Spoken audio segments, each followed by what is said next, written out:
looking at and discussing.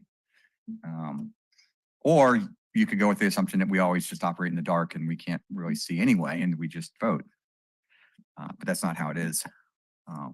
Welcome to tonight session. We have I have a very big agenda tonight, but we do want to start with as a call to order.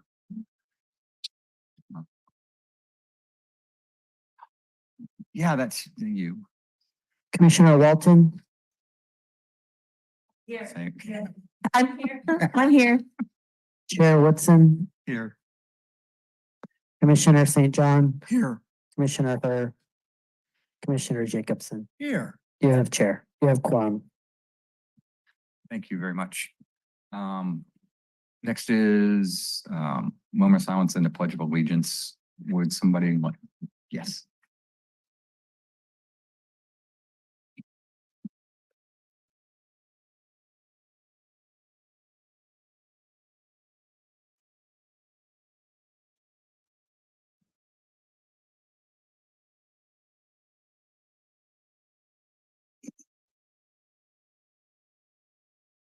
Pledge allegiance to the flag. Pledge allegiance to the flag of the United States of America and to the republic for which it stands, one nation under God, indivisible, with liberty and justice for all.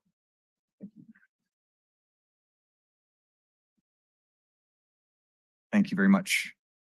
Next up, any special announcements and communications from the floor? Time for anybody in the audience, if you have something that you wanted to raise that is not on our agenda for today, this would be a time for it. If it's on the agenda, then we'll hold off until we get to that discussion point. Sounds like we have nothing, so moving on. Next up is ex parte communications from the commission for quasi judicial matters. Is there anything that anybody wanted to raise or discuss? Moving on quick. All right. Next up is the consent agenda. For today, the big thing is approval of the minutes for our meeting on February 8th. Draft minutes were attached to the agenda today. Is there anybody who had any comments or changes that they saw when looking over the agenda, the minutes from last week, 2 weeks ago? I make a motion that we approve the minutes from 2 weeks ago. I second. Do a roll call.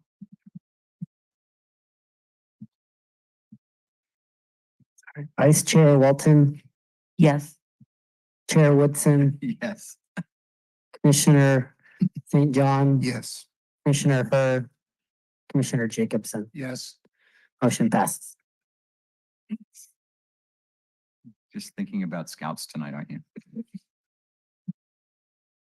Okay, next up is the informational items. So we have one item on the, two items on the informational one. The first is a TOD study for MST and then the emergency tree removal. So we'll start with the TOD study. Yeah, thank you, Chair. So we're just going to have MST give a presentation. The commission's not adopting the study. They're required by their federal grant to get input from the city. So they'll be giving the same presentation to the council next month and then giving the presentation to the commission as well. So. Can you hear me? Michelle Overmeyer with Monterey Salinas Transit. I'm joined virtually by Mike Iswald, our consultant at Kimley Horn. MST is the public transit operator in Monterey County. The city of Marina represents the 4th highest ridership city that we serve. And bus service is important to Marina residents and workers. Many of you know that one of our capital projects is a surf busway and bus rapid transit that will provide a faster trip for bus riders traveling within Marina and to the surrounding communities. Next slide, please. This shows the extent of the surf. So the project is going to increase service on our existing line 20 from 30 minutes to 15 minutes on weekdays, and it will bypass Highway 1 traffic congestion through Marina. The project is at 95% design, and it has funding from local, state, and federal partners, including a $2.5 million grant or earmark, from Senator Laird. The SURF project is the second phase in our regional vision for a modern bus system that meets the needs of our growing cities. The Federal Transit Administration provides MST with millions of dollars each year for capital and operating projects. And they've indicated to us that they'd like to see a strong land use transportation connection when they award these federal funds. So for that reason, MST has been working on this transit-oriented development corridor planning study between Salinas and Monterey. And this effort complements the SURF project. It also supports important work that your city does. The study has some best practices that Mike will go into in just a minute, and it can help Marina manage the new state law, AB 2097, that prohibits jurisdictions from establishing parking minimums for projects that are a half a mile from a major transit stop. I just want to say that MST has no land use authority, but we recognize that the link between land use and transportation is vital. And it's also important that MST is a partner with the city, and we want to support your city's economic prosperity. Marina staff has been involved in this project from the beginning, participating on our technical advisory committee. So thank you to Guido and to Brian McMinn. I think he's officially retired now, almost. March 1st. So they were great help in producing this study. So the study itself is linked in Guido's staff report, so you can see the full report there. Next slide, please. So I'll hand it off to Mike Iswalt, our consultant, and he'll provide a high-level overview of the study, and we'll take questions at the end.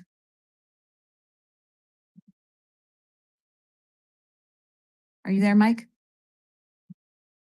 Probably need to promote him. He said he was connected.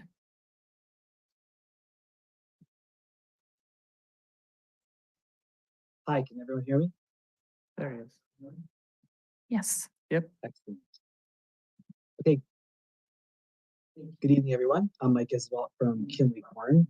We're the consultant working with Michelle on MST on developing the TOD planning study here.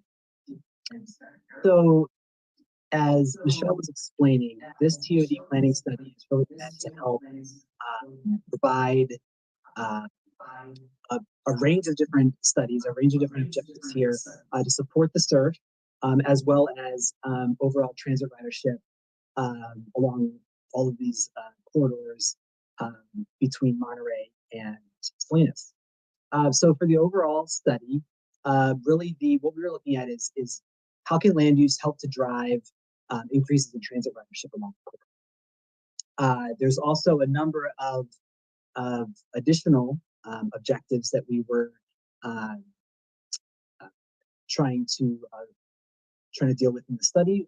One is to strengthen regional collaboration, which is one of the reasons why we're here tonight. As part of the study, we had a large TAC, as Michelle had mentioned. Guido and Brian were involved from the city of Marina, but we had members from all of the other cities, Monterey, Seaside, Sand City, Salinas, as well as TMC and some other organizations. So this is helping us to really make sure that we're aligned on various planning efforts and how this comes together in this study. The second of our objectives here was to identify transit-oriented development opportunity areas within each of the study areas along the corridor and identify best practices. The third was to identify first and last mile access and transportation demand management strategies. So this is identifying different improvements to help people get to and from transit. As Michelle said, 85% of MST's ridership walks or bikes to transit. So we want to make sure that there are safe, convenient connections for people to be able to access the surf and other bus routes. And then the last objective here is to provide the sort of empirical basis and cost estimates and other elements so that the recommendations of the study can then compete for grant funding. Next slide. So we looked at 5 study areas along the corridor from Monterey to Salinas. The 5 study areas are shown, they're actually outlined in red up here. They are the Monterey Seaside in the south. If you start from the south and move towards Salinas, Monterey Seaside. The second is Sand City Seaside. The third is the Cal State University CSU Monterey Bay, the area around the 5th Street Transit Center. That's along the busway. Then Marina, and the city of, and then areas in the city of Salinas. So within each of these study areas, we identified we looked at a range of different parcel data to be able to identify parcels that met a series of different criteria to serve as good candidates for TOD development. We also cross-referenced this with plans that the cities were working on, including your revitalization plan. We also looked to housing elements and other materials to be able to identify sites that cities were already identifying.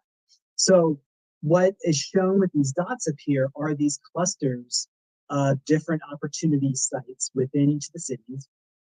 And we went through an exercise of looking at the types of parcels, whether they were undeveloped, the size of the parcels, and we developed a couple of different place types.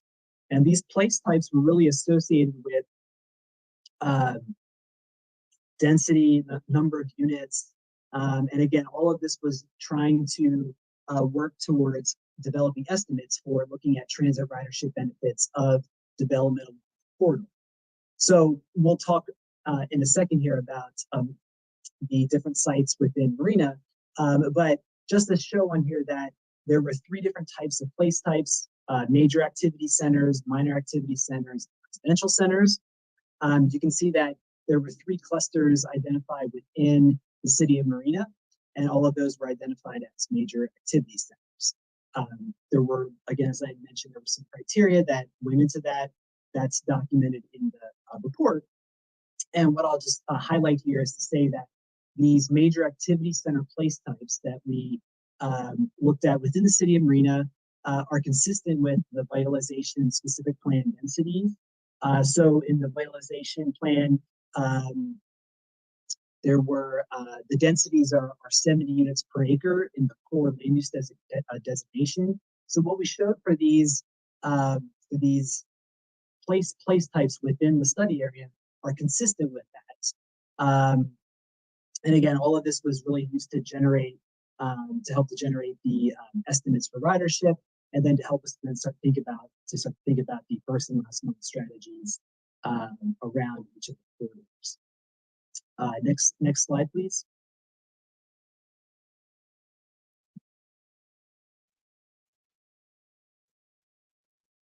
Next slide.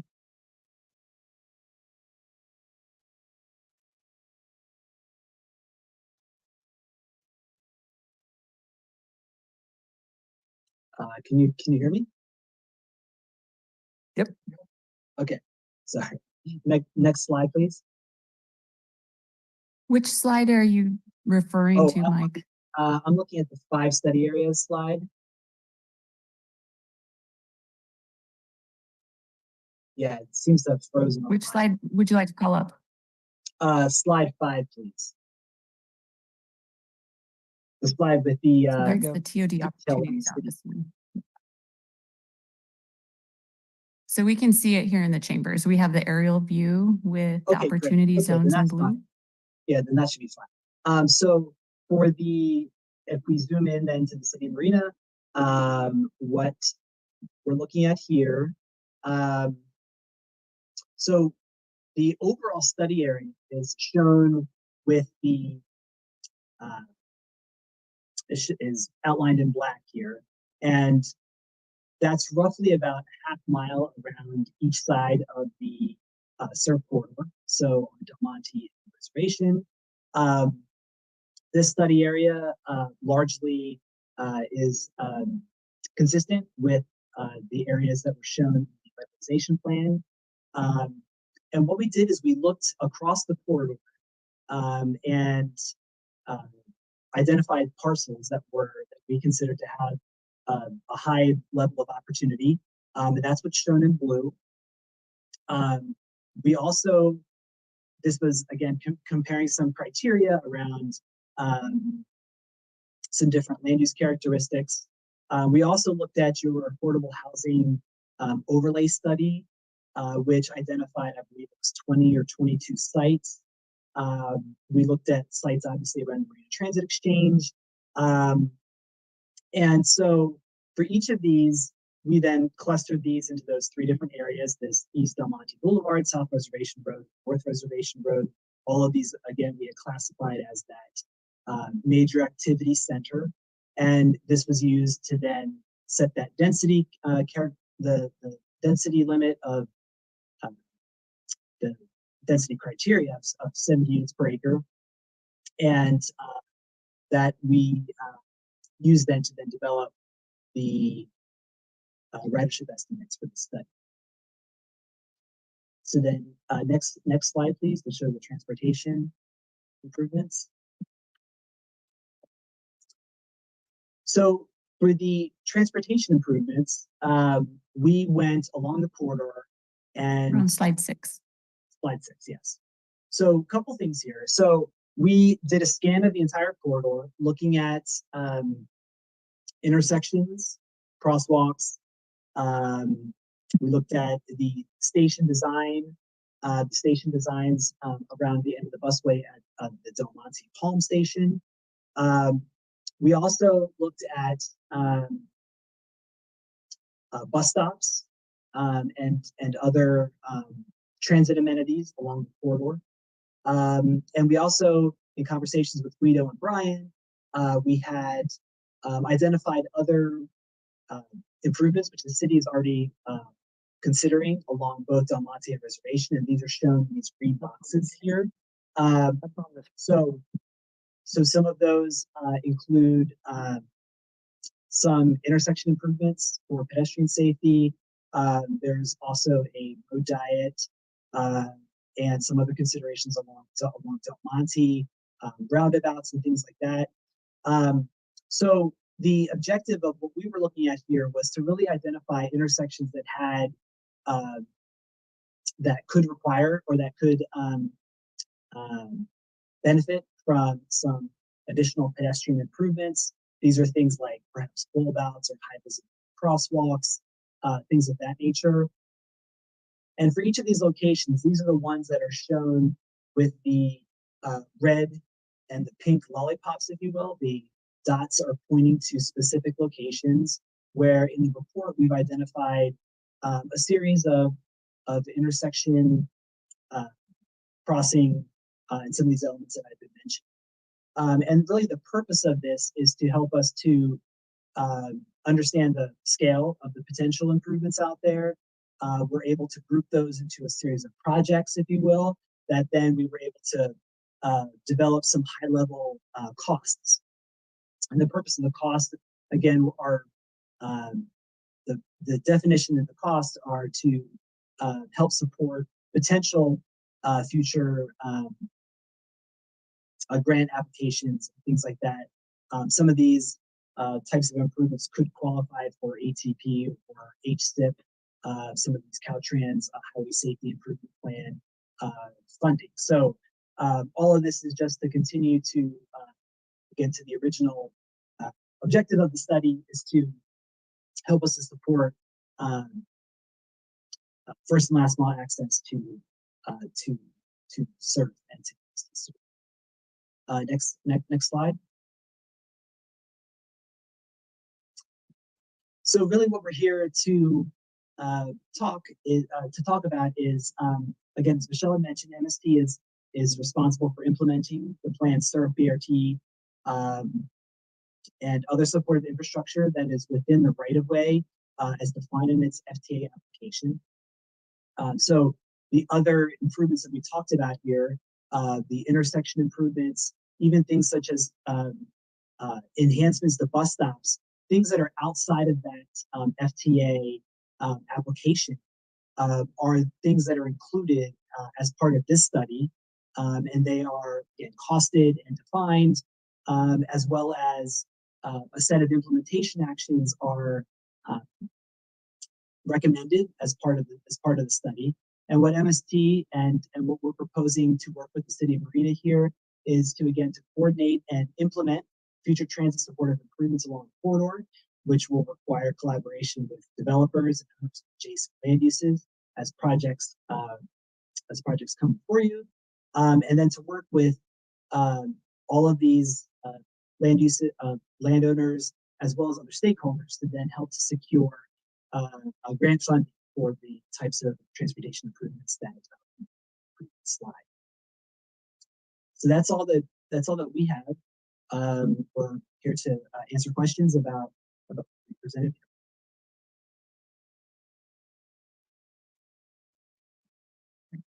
Thank you very much. I appreciate that. I have a few comments, like a few questions that one that is outside the scope of what you presented, but is kind of one that affects our residents who will be traveling on this line. But before I start, I want to go ahead and open it up to the other commissioners for comment. Chair, sorry if I could interrupt really quickly. I do just want to remind the Planning Commission that the actual surf line permits will be coming to the Planning Commission later. So I just want to caution you about having a discussion about the actual permitting process because that should be handled separately. So just want to throw that out there. Thanks. Thank you. Commissioner Jacobson. Thank you, Chair. As I was looking at this, the slide that has where all the stops are going to be, could we go back to that one?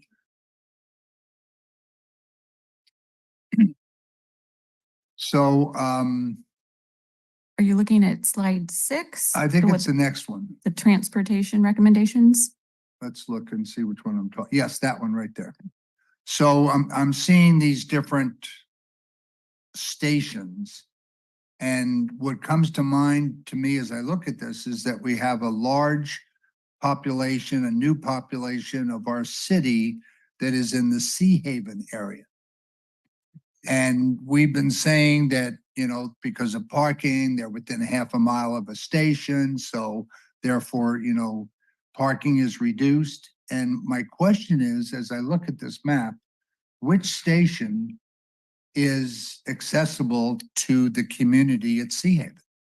Because I can't figure it out.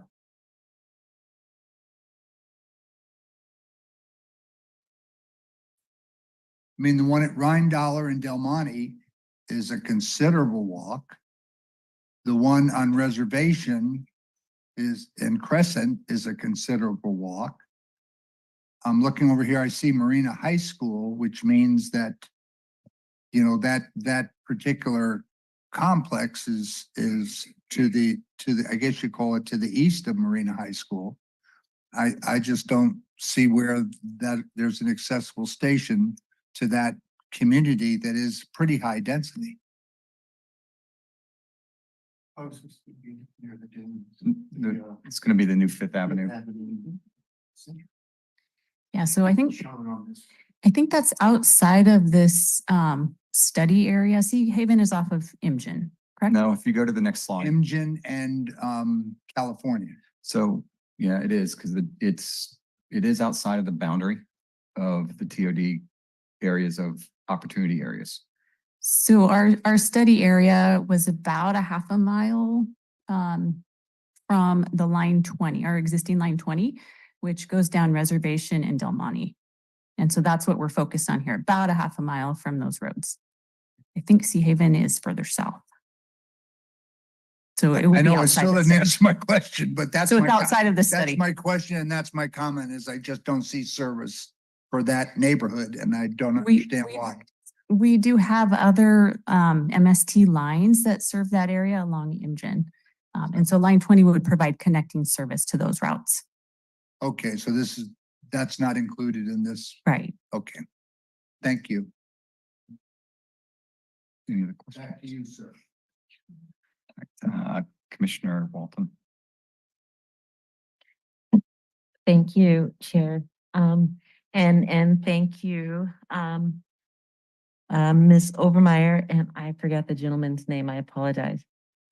This is a very extensive study for, this is solely for line 20, correct? Or there's more lines on this one, on this route? It's mostly line 20. I will say that the study area in Salinas goes beyond the half a mile of line 20 because ultimately our regional vision of improved bus service is going to extend into the LSL community. And so we wanted to include that area in this study so that we can set ourselves up for federal funding for that project in the future. I love it. And then I think this is more of a comment than anything. I was looking at the cost for the bus stops. And I guess as just kind of a regular civilian, I had no idea that a bus stop could be $260,000. Is there a fast answer as to why a bus stop costs so much? They vary depending on what we have to put in. We just finished one in Seaside that was about $80,000. And that was pretty basic, a bulb out, an extension of the sidewalk and a pole. But in other cases, there may be more ADA upgrades that are required. Mike Iswald he's our consultant and he can speak to what went into those cost estimates. Thank you. Yes, can everyone hear me? Yes. Great. So yeah, we looked at, there's two different types of bus stops that we consider. And you'll see those on these maps as different colors. So for the enhanced stops, those are the ones that are that higher estimate of 260, whereas the basic stops are about half that.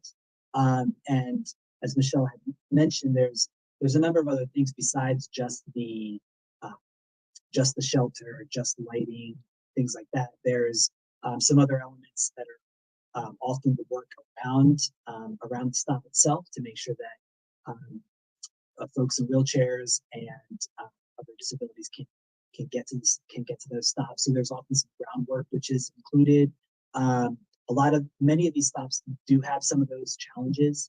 There's also some other things related to like digital signage and other elements of what makes bus rapid transit BRT. Those are more technical, more technological advanced elements. So some of those things are also costs. Yeah, bus shelters can be expensive too. Our standard bus shelter is between $15,000 and $20,000. So it all adds up. I do appreciate the shelters, especially during the rain. Thank you for the response. That was excellent. Thank you. Any other comments or questions from the rest of the commission? Okay, I have a couple. My first comment is, and I'm going to say this right off the bat, I am very disappointed that through multiple meetings that I've had and I've raised this issue, that there is still not the consideration of adding a just basic bus stop at the intersection of Del Monte and Fremont, right at the off ramp, right where the surf line is supposed to come underneath the Highway 1 bridge at that intersection right there. And the reason I raise this is that if this is really about improving transportation and you're trying to sell it to our community, then that community, and a lot of it is students that go to Seaside High School. Okay, so you're talking about in Seaside, not in Marina? In Seaside. Okay. And the challenge with this is, again, you can show me where all the bus stops are here, but I'm not taking a bus from Rose Lane to Rain Dollar. I'm taking a bus from Rose Lane down to Sand City or down to the Monterey. That is the premise that has been discussed here multiple times during other presentations over the last couple of years. And the reason I raised the Seaside High School is that every morning we have dozens, arguably probably over 100 students in Marina that go to Seaside High School, that parents have to drive their kids down there every day. In the afternoon, they have to pick them up and bring them back. And there is no good bus line that gets them down there in the morning without dropping them off at the main Sand City transit station. And though that sounds really close and convenient, it's still 3/4 of a mile from Seaside High School. And that means that it's a 15 to 20-minute walk in the morning. And it's when the buses, if they're late or they're behind, the kids are late for school. And that turns into a truancy issue 5 minutes after the school bell rings in the morning. In the afternoon, they sit there and they can wait at a bus stop all day long till the evening. But in the morning, this now becomes a school issue and a truancy issue.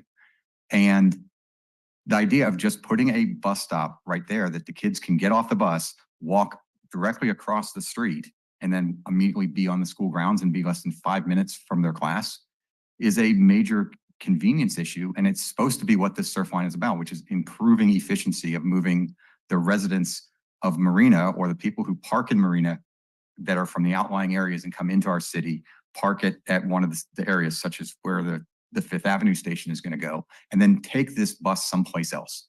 And so you can read to me all these numbers about total ridership, but it has to be about making it convenient for the riders. I can't just have them get off and have to take other ones. And I can give other examples, but that's the one that directly affects hundreds of our residents, that if we can have that capability to look there, and yes, it's outside of here, but it's the thing that directly affects a number of the hundreds of our families in the city of Marina.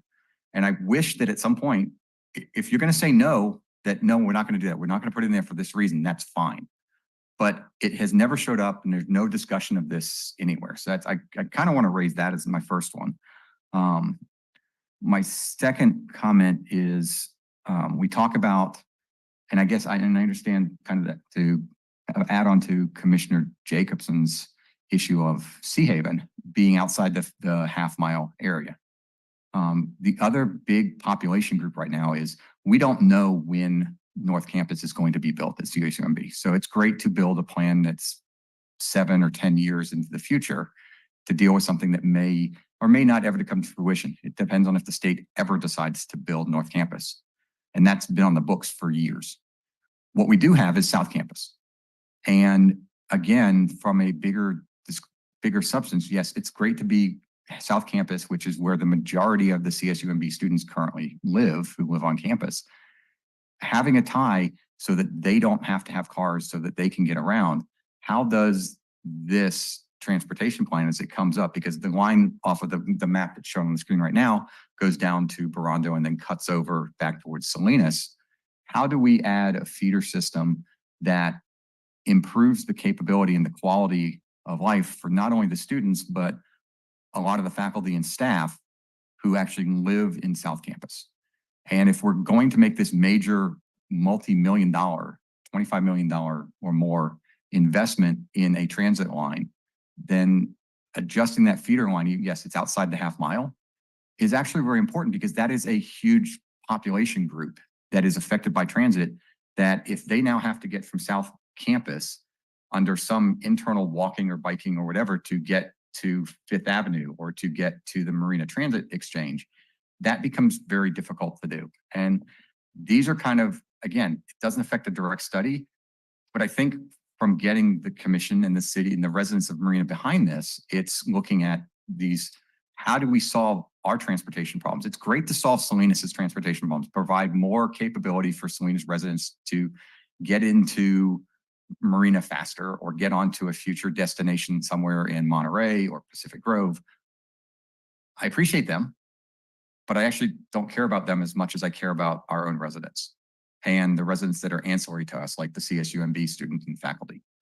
So that's my second one is, again, I think that you're at 95% design, but I would like really at some point for us to, as a group, kind of try to address what this looks like and how do we fix that? Because getting on 2 buses just to get to the surf, that's 45 minutes to an hour. And then the third one is, well, I'll just leave it at those two. I think those are the two major things that I still kind of have some real concerns about that are still not really being addressed. And we just hear this answer of, well, it's outside the half-mile radius. And that really doesn't help the people in Seaside or in Sea Haven. It doesn't help our South Campus people, and it doesn't help our students. So I'm going to ask staff if I can respond to these because the SURF project itself was not on the agenda. It was really just the planning study for the TOD. And I can. Appropriate one, I don't know. I mean, it's, Yeah, I would say we should be careful here. We're really here. The focus of today is they got a federal grant, I believe, to do the TOD study. They were required by the grant to get public input on the TOD study. That's what's on the agenda. If there are other ancillary issues, we can certainly have a conversation offline, but the focus really is on this specific TOD study. And just by way of context, they were actually only required to go to council. And so they're actually here giving this to the planning commission because I thought it was important for the planning commission to hear of this important study, which coincidentally is consistent with our downtown plan, which the planning commission is going to be reviewing in the near term. And so we just want to honor them for being here for this specific item, get input on this one. And then if there's ancillary stuff, we can certainly connect the chair or anybody with them offline. So, and I So- appreciate that they're here. I mean, and the study and everything else, mine is, I think that this, I guess what it comes down to, if we're going to frame it back in the reference of the study, it became, okay, we have a flawed study that addresses a component, but from a scoping perspective, was the scoping perspective that the state grant required say, oh, the maximum radius is you can only go a half mile. I mean, I would have to defer back And to so the I guess, MST okay, staff. if I have to step back and I reframe the question is then on the scope of work to support the residents of Marina. I'm just curious at why we restricted the scoping study to a scope of work of half a mile instead of a mile, which then would have incorporated a much larger percentage of our population that would be using this transit system. Let me say I appreciate your comments and I like this dialogue and I think this shows interest in continuing this collaboration between the city and MST. It was a competitive grant that we applied for through the Federal Transit Administration. We had already started the process for the SURF capital project and the FTA was looking to fund planning studies that can complement those and support transit-oriented development. So it was intended to be focused around the federal capital investment. So we submitted our application and in the scope, we did focus the half a mile to a mile in some cases around the future surf stops. Okay. But we're open, like Mike had said, this is about collaboration and we're open to future opportunities working with the city to get grants to do other studies, maybe more citywide. No, and again, I think we appreciate that. And I don't want to get into the surf line specifically because line 20 is not surf. It's a bigger issue. Yeah, So- and I would also point out to the commission that we actually had a really good meeting with the city council last night to talk about the general plan. A chapter of the general plan will be the circulation element, which this commission will absolutely be having a key stakeholder. And the next generation of planning is for our circulation element. How are we addressing all forms of multimodal transportation? And so this is like MST staff is saying, this is an ongoing dialogue with the city that definitely we can be roped into the circulation element. So. No, I appreciate it. Again, thank you. Thank you for giving us an update on this.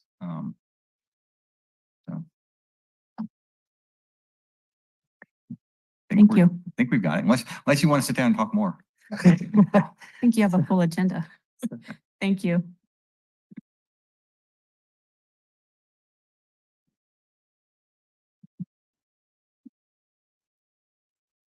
All right.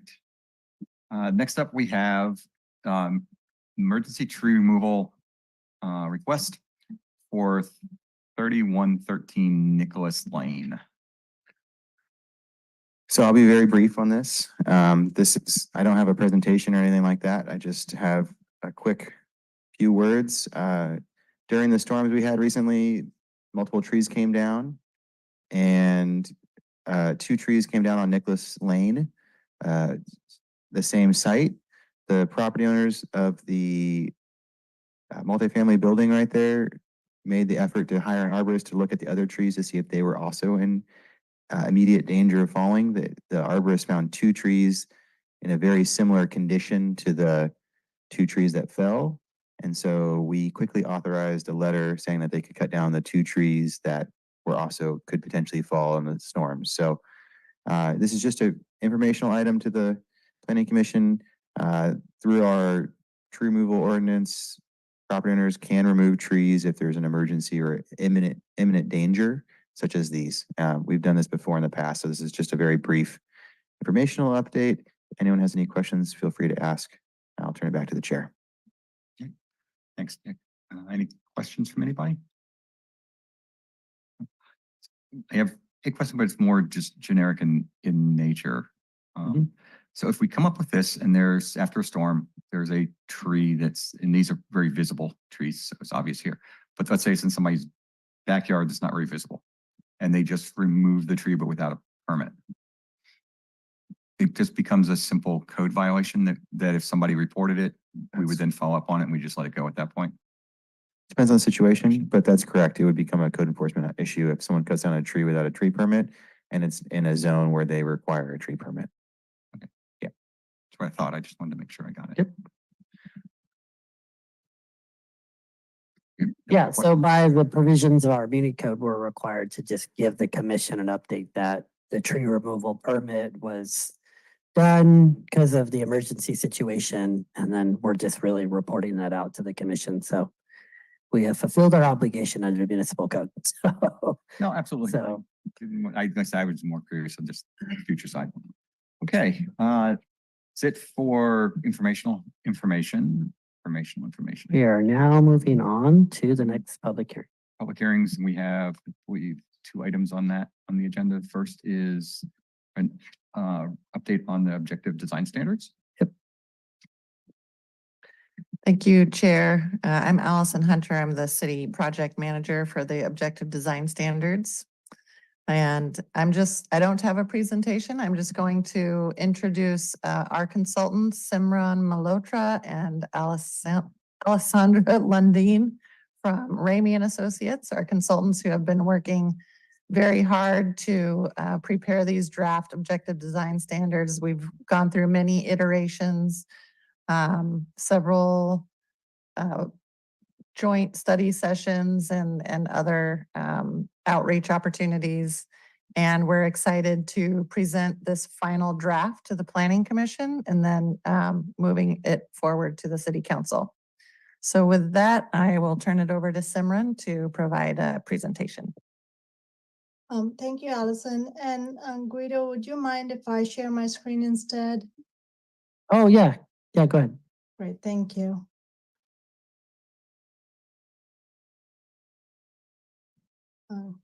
Good evening, Chair Woodson, and other members of the Planning Commission. I'm Simran Malhotra with Ramey and Associates. It's very nice to see you all again.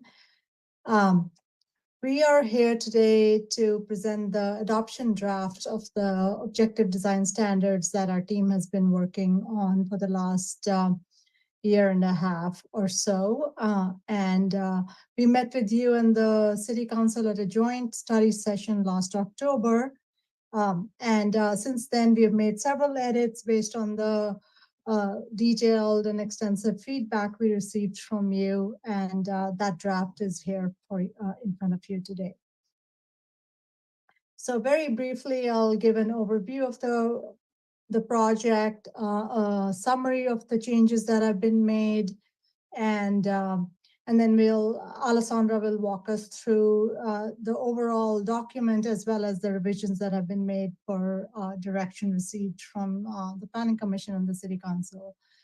Accompanying the objective design standards are some zoning code and general plan amendments that need to be made in order to ensure consistency between these documents, and we'll highlight these as well. So brief overview of the project. As you all know, since 2017, there have been several state laws that have changed how cities can review and approve housing projects. One of the primary requirements is for cities to adopt objective design standards. And as such, the city staff hired Ramey and Associates to prepare a standalone objective design standards document for the city of Marina. So a quick definition of what is objective design standards. These are typically concise, clear, and often quantifiable standards that can be understood to have exactly the same meaning by everyone who reads them. And that includes design professionals, city staff, applicants, and of course, approval bodies such as a planning commission and city council. The Marina Objective Design Standards has language that is clear and explicit in its direction, but it also balances flexibility in design so that it results in buildings that are appropriate and unique to the Marina context. These objective design standards apply to most residential projects in the city. So single-family projects of more than one unit. So a single home on a single lot would not be covered by these. But if there was a subdivision which has more than one unit or lots included, those would need to follow these standards. It would apply to all multifamily multifamily residential buildings in the city, and as well as all mixed-use projects, as long as they have at least 2/3 residential component to them. These apply citywide, so to all of those types of projects in the city, except the specific plan areas. The one exception is that until the downtown vitalization plan is adopted, these standards will work as interim standards for the downtown vitalization plan area. A quick overview of the process we have gone through since we started this project. We had four major steps. We started by developing an understanding of the project, reviewing existing regulations and the Marina context, and identifying issues and opportunities. At the same time, we started our engagement with the public and stakeholders that I'll summarize on the next slide. We then developed overall framework and worked with the city staff to prepare the objective design standards. The public draft was released for review last September, and we received public input as well as feedback from the Planning Commission and City Council at a joint study session last October. And that all the feedback we received has been incorporated into this adoption draft. In terms of engagement, and I won't go through the list of the items listed here, but we received valuable feedback from design professionals and developers in the community who use the current ordinance and the standards that are available on a day-to-day basis. We also conducted a visual preference survey for the community at large and received good feedback from them as well. And then, of course, feedback we received through several study sessions with your group as well as the City Council. So part of the package you received for this item today is a summary matrix which includes all the questions or comments that we heard at the October study session and the responses to each. And the feedback and direction that we received led to numerous changes to the document, which are listed on this slide and the next. I'm not going to go through all of these in detail, but just to give you a highlight of the kind of changes we made, some of these comments led to additional clarity to the standards. Others added more stronger requirements. So certain things that were guidelines, for example, became standards. And in some cases, we modified the standards in response to what we heard. We also replaced several photographs in the document as well as in the appendix, which contained all the architectural style guides. We added in a glossary of terms to include definitions for terms that are commonly used in the document. And then we also added in an additional appendix, which describes the demographics for the city of Marina. As we go through the rest of the presentation, we'll highlight what changed. And Alessandra will now walk you through those changes and the highlights of the document since your last review. All right. Thank you, Simran. Good evening, Chair Woodson and fellow commissioners. As Simran mentioned, I'm going to walk through some of the details of the objective design standards. Next slide. So responding to council direction, we've created a standalone document rather than drafting a new section to be incorporated into the zoning code. And the objective design standards document is organized into 3 main sections. The first section covers single-family residential homes, including both detached and attached single-family housing types, such as townhomes. The second section covers multifamily residential and mixed-use development, including low-rise courtyard apartments, mid-rise multifamily stacked dwellings, and then both vertical and horizontal mixed-use developments. And then lastly, there is an architectural style guide appendix. And I'm going to go through some of the details of what's covered in each section on the coming slides, including specific topics or standards of particular importance to the community.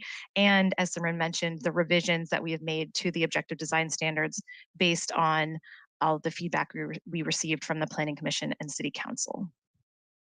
Next slide. So the single family residential objective design standards are organized into 2 main sections. One covers site design and the other building design. The topics covered under site design include access and connectivity, the configuration of townhomes on a site, parking layout and design, trees and landscaping, services and utilities, and open space. And for site design, we made a couple of changes per Planning Commission and City Council recommendations, including increasing the maximum number of townhomes in a row to 10. And then we also clarified that the refuse standards in the document apply to trash, recycling, and compost. Next slide. So based on the feedback we received during community and stakeholder engagement, we heard that tree preservation and landscaping are very important to the Marina community, and the landscaping standards in the document respond to those concerns. Again, based on the feedback we received from the Planning Commission and the City Council, we made a few revisions to this section. So we made the tree,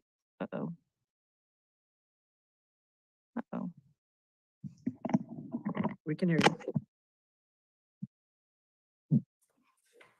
Can everyone hear me? Alessandra, we can hear you. Okay, I think there was a problem with my headphones. Okay, I'll start again on that section. So again, based on the feedback we received from the Planning Commission and the City Council, we made a few revisions to this section. So we made the tree preservation guideline a standard. We also increased the minimum planter width for new streets and pathways. We have a gopher barriers requirement, and then we also encourage native plant species. Next slide.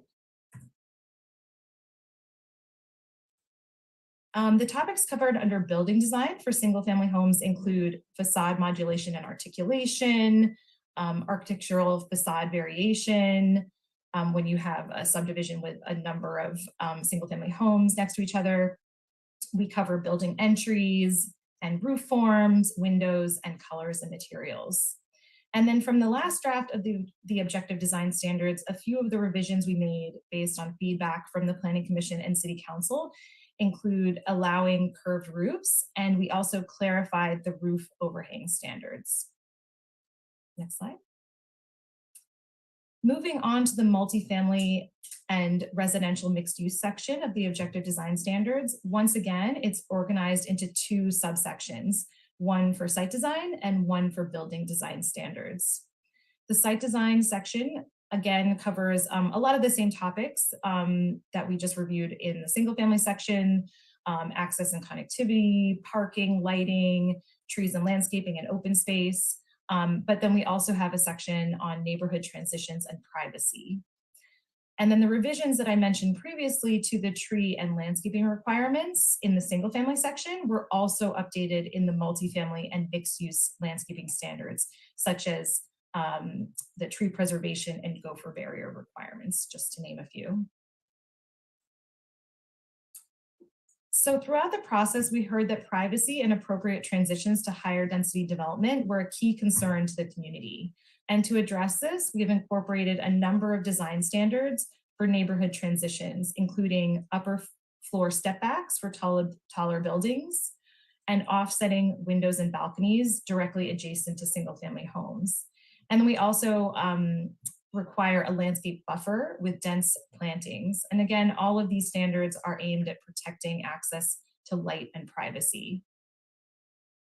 Next slide.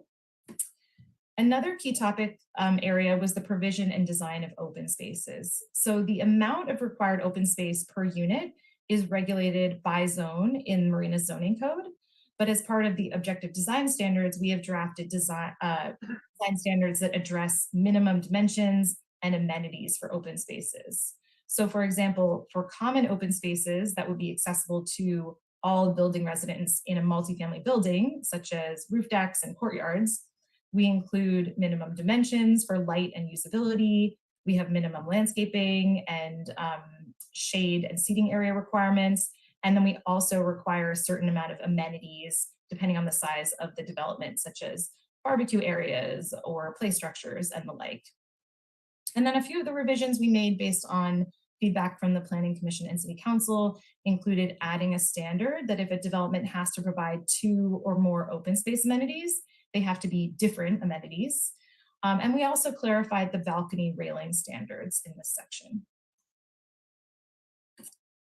Another topic of interest to the community was lighting, particularly that fixtures are dark sky friendly. So we have standards that ensure that lighting is pedestrian scale and size, and we have included several design standards that are dark sky compatible, including limiting light trespass, limiting light intensity, and also ensuring warm natural color lighting for outdoor lighting.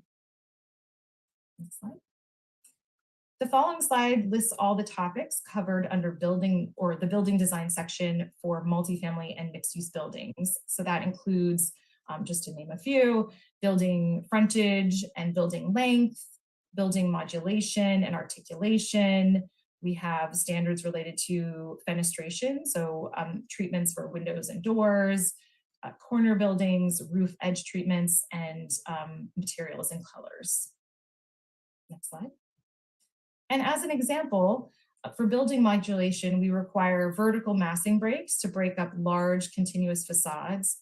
So we require 1 major massing break for facades greater than 100 feet in length, and 2 major breaks, at least one of which has to be larger in size for facades over 200 feet in length.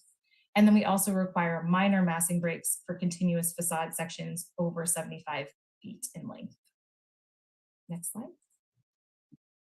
And then lastly, we heard that Marina's diverse cultural makeup is really an important part of the city's identity and should be reflected through architectural elements and the design of buildings. To encourage a range of architectural styles in the city, we drafted Appendix A, which provides design style sheets for a diverse list of architectural styles, including Asian-inspired, craftsman, mid-century ranch, contemporary industrial, and prairie, just to name a few. And again, based on the feedback we received from the Planning Commission and City Council at the last study session, we made a few revisions to the style guide, including replacing several photos, removing the term colonial from the historic styles, and adding a statement to clarify that any of these styles can be used to comply with the objective design standards. Next slide. And on this slide, you'll just find some screenshots from that style guide appendix. So that's what those sheets look like. And next slide.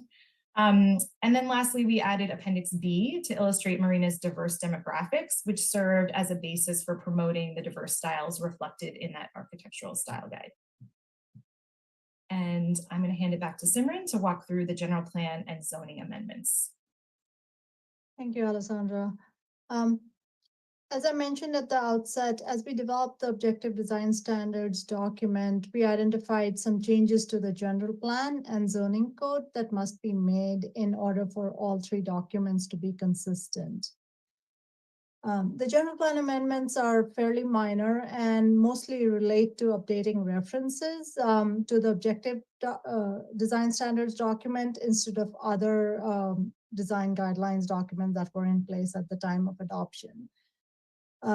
The second change that is being proposed is an amendment to the block length document. It's in section 4.26.4, where in order to have the standards be consistent with what's in the objective design standards, we are proposing an amendment to the block length requirement for new subdivisions to change from 350 to 400 feet in those cases.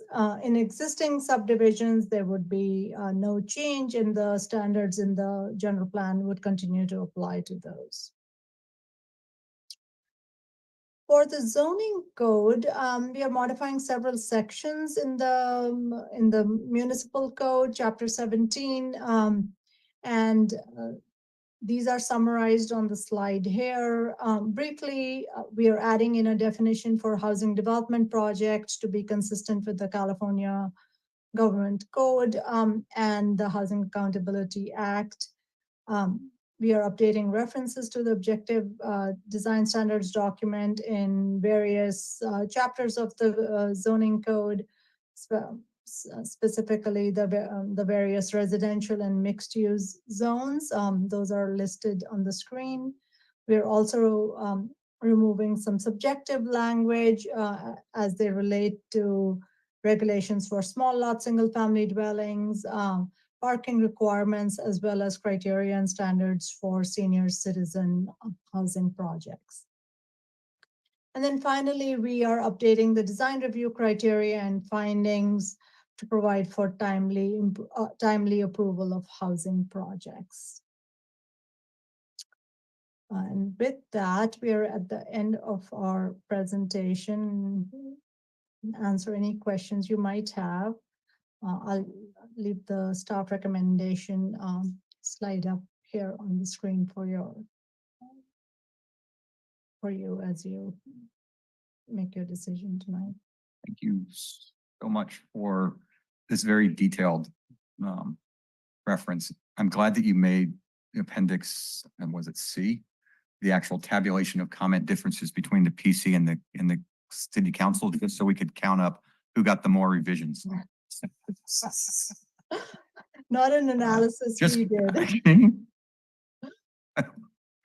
And actually, it was on the serious side of it, it was actually really good that you included that, because that was a very long set of discussions we had that night, both on the planning commission and city council, and to be able to go back in and actually kind of refresh ourselves on that whole night and the discussions, not only what the question was, but the context behind it and then the response to it.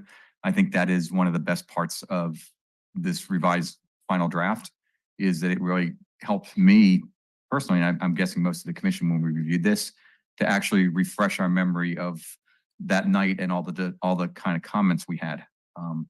I had the nice part was there were also some additional ones that the city council made that I didn't know about. And it was nice to actually see those and read those also to kind of understand the perspective of where they were coming from. That said, what I'd like to do is open it up again to the commissioners for any comments that they have. And Commissioner, I did tell you. Thank you, Chair.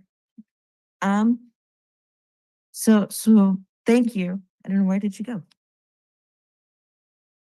Where did you go? She's on the screen. Was she always, oh my God, I've been looking at I've been so involved. It's Simran and Alessandra, and I just imagine them in front of us. Okay, Got the wrong prescription. I really did. I apologize. Okay, so I really thank you for this presentation. It's very thorough, very long. I appreciate the revisions and of course that second bite at the apple. And so I'm gonna go straight to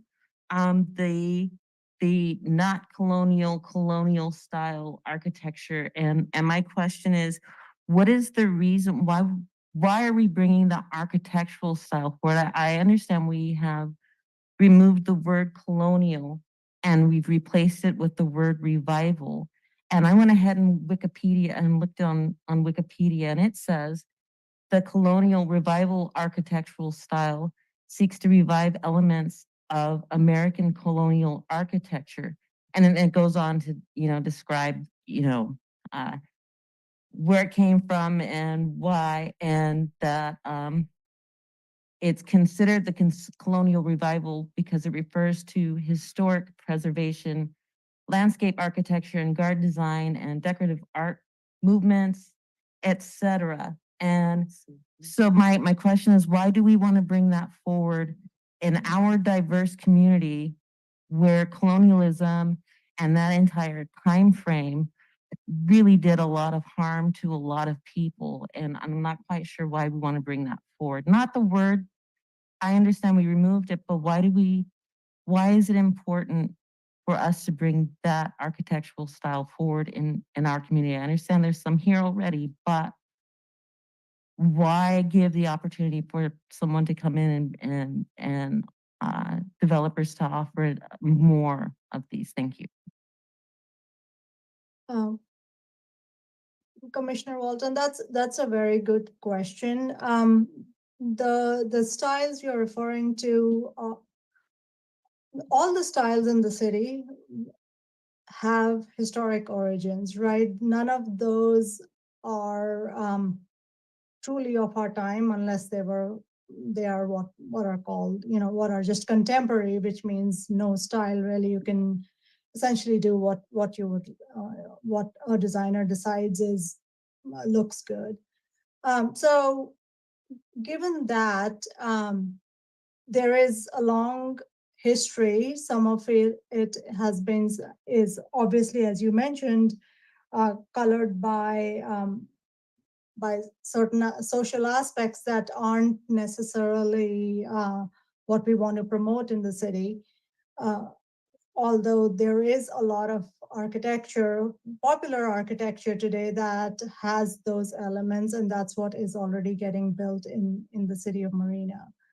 So the purpose of including those particular styles reflect what's already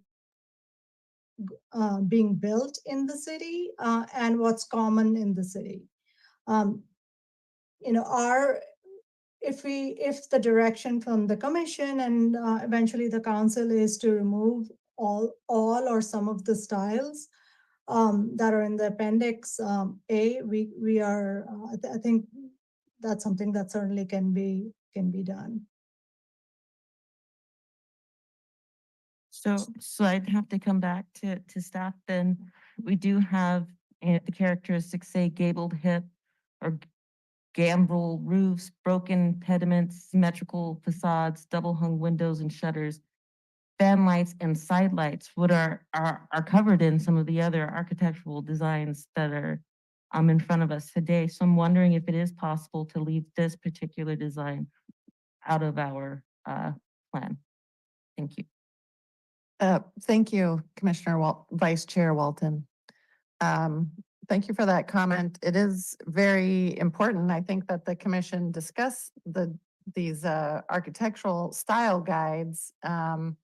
Just to be frank, the original intent in preparing objective design standards did not include architectural styles at all, because it's not standard in objective design standards to provide architectural styles. You can have a designer can prepare a building plan that meets the objective design standards without following any particular style. So originally, when Guido and I first brought Ramey and Associates on board, our intent was we would not have style guides. But through discussions over time and with the city council and the planning commission, it was determined that we wanted this variety of styles to be included as an appendix. It's certainly within the planning commission's purview to discuss amongst yourselves whether or not your recommendation to move, moving this forward would include either the Monterey style or remove all the styles or any combination thereof. The planning commission could include that in your recommendation. Yeah, I don't know if we will want to remove all the styles, but yeah, so. So my concern really is just with the colonial revival and even if we left this particular type of architecture and gave it an entirely different name, would there be a community that would feel, future harm knowing that this is the type of style that we've brought forward and are celebrating and honoring and uplifting? Will that keep the descendants of American chattel slavery from wanting to move here? I mean, these are my questions. I may be the only one thinking on them, but this was a time that was harmful for a lot of people, and remains that way today. I don't want to get on I forget what it's called, a pulpit, but I do want to open it up to hear what other commissioners think, because it just could be me and I could be out here alone. Thank you. Thank you much, Commissioner Walton. And I'll have both of you comment, but I think we have that discussion tonight, and I'll be glad to give you my opinion after I allow the other commissioners to speak on this, along with some other questions. But I think it is a discussion it's been raised a couple times now, and since this is the final draft before it goes to the city council, just getting this out there so that at least we all have consensus on this is why we have, and everybody understands it, so we're not leaving it out there. That's fine. I'm not sure which was next, Commissioner Jacobson or Commissioner St. John. Well, then we'll go with Commissioner Jacobson. Thank you very much, Chair. Madam Vice Chair, I support your thoughts.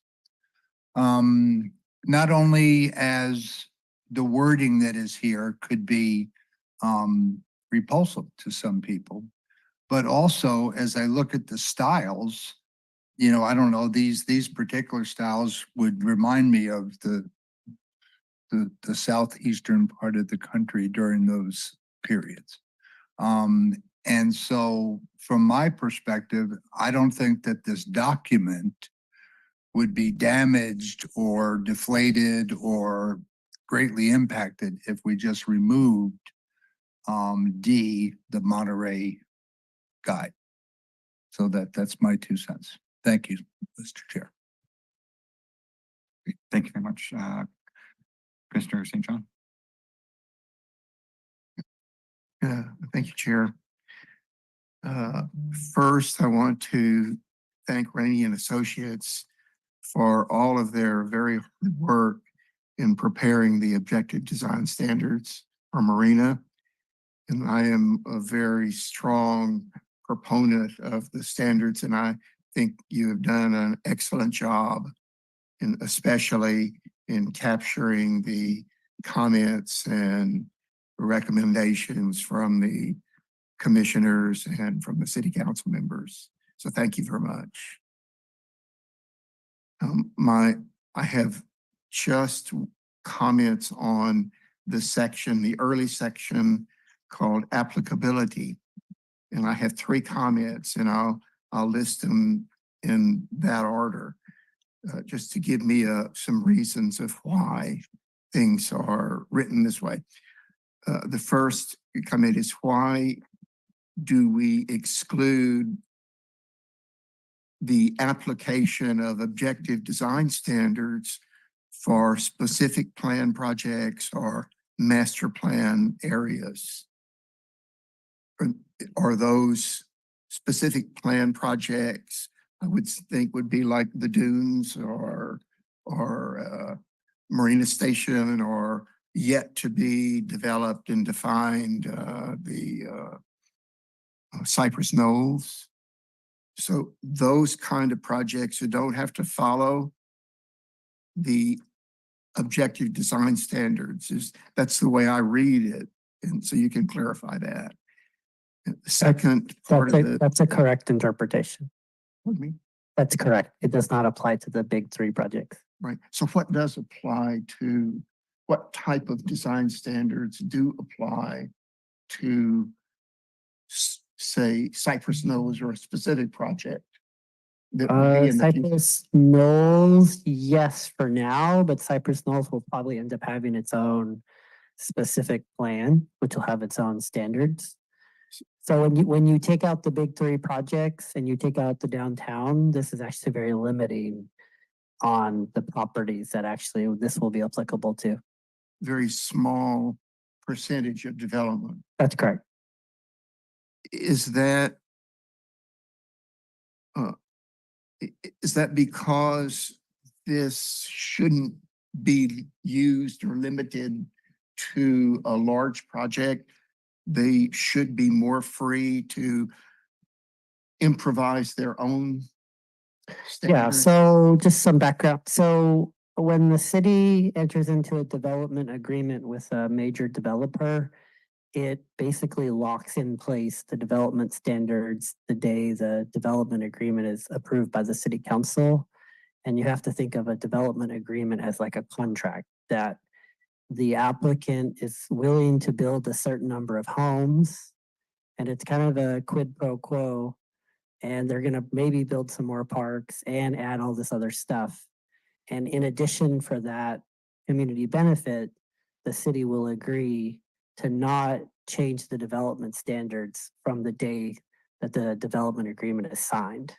So you could imagine if you owned a car and all of a sudden the rules of the road change.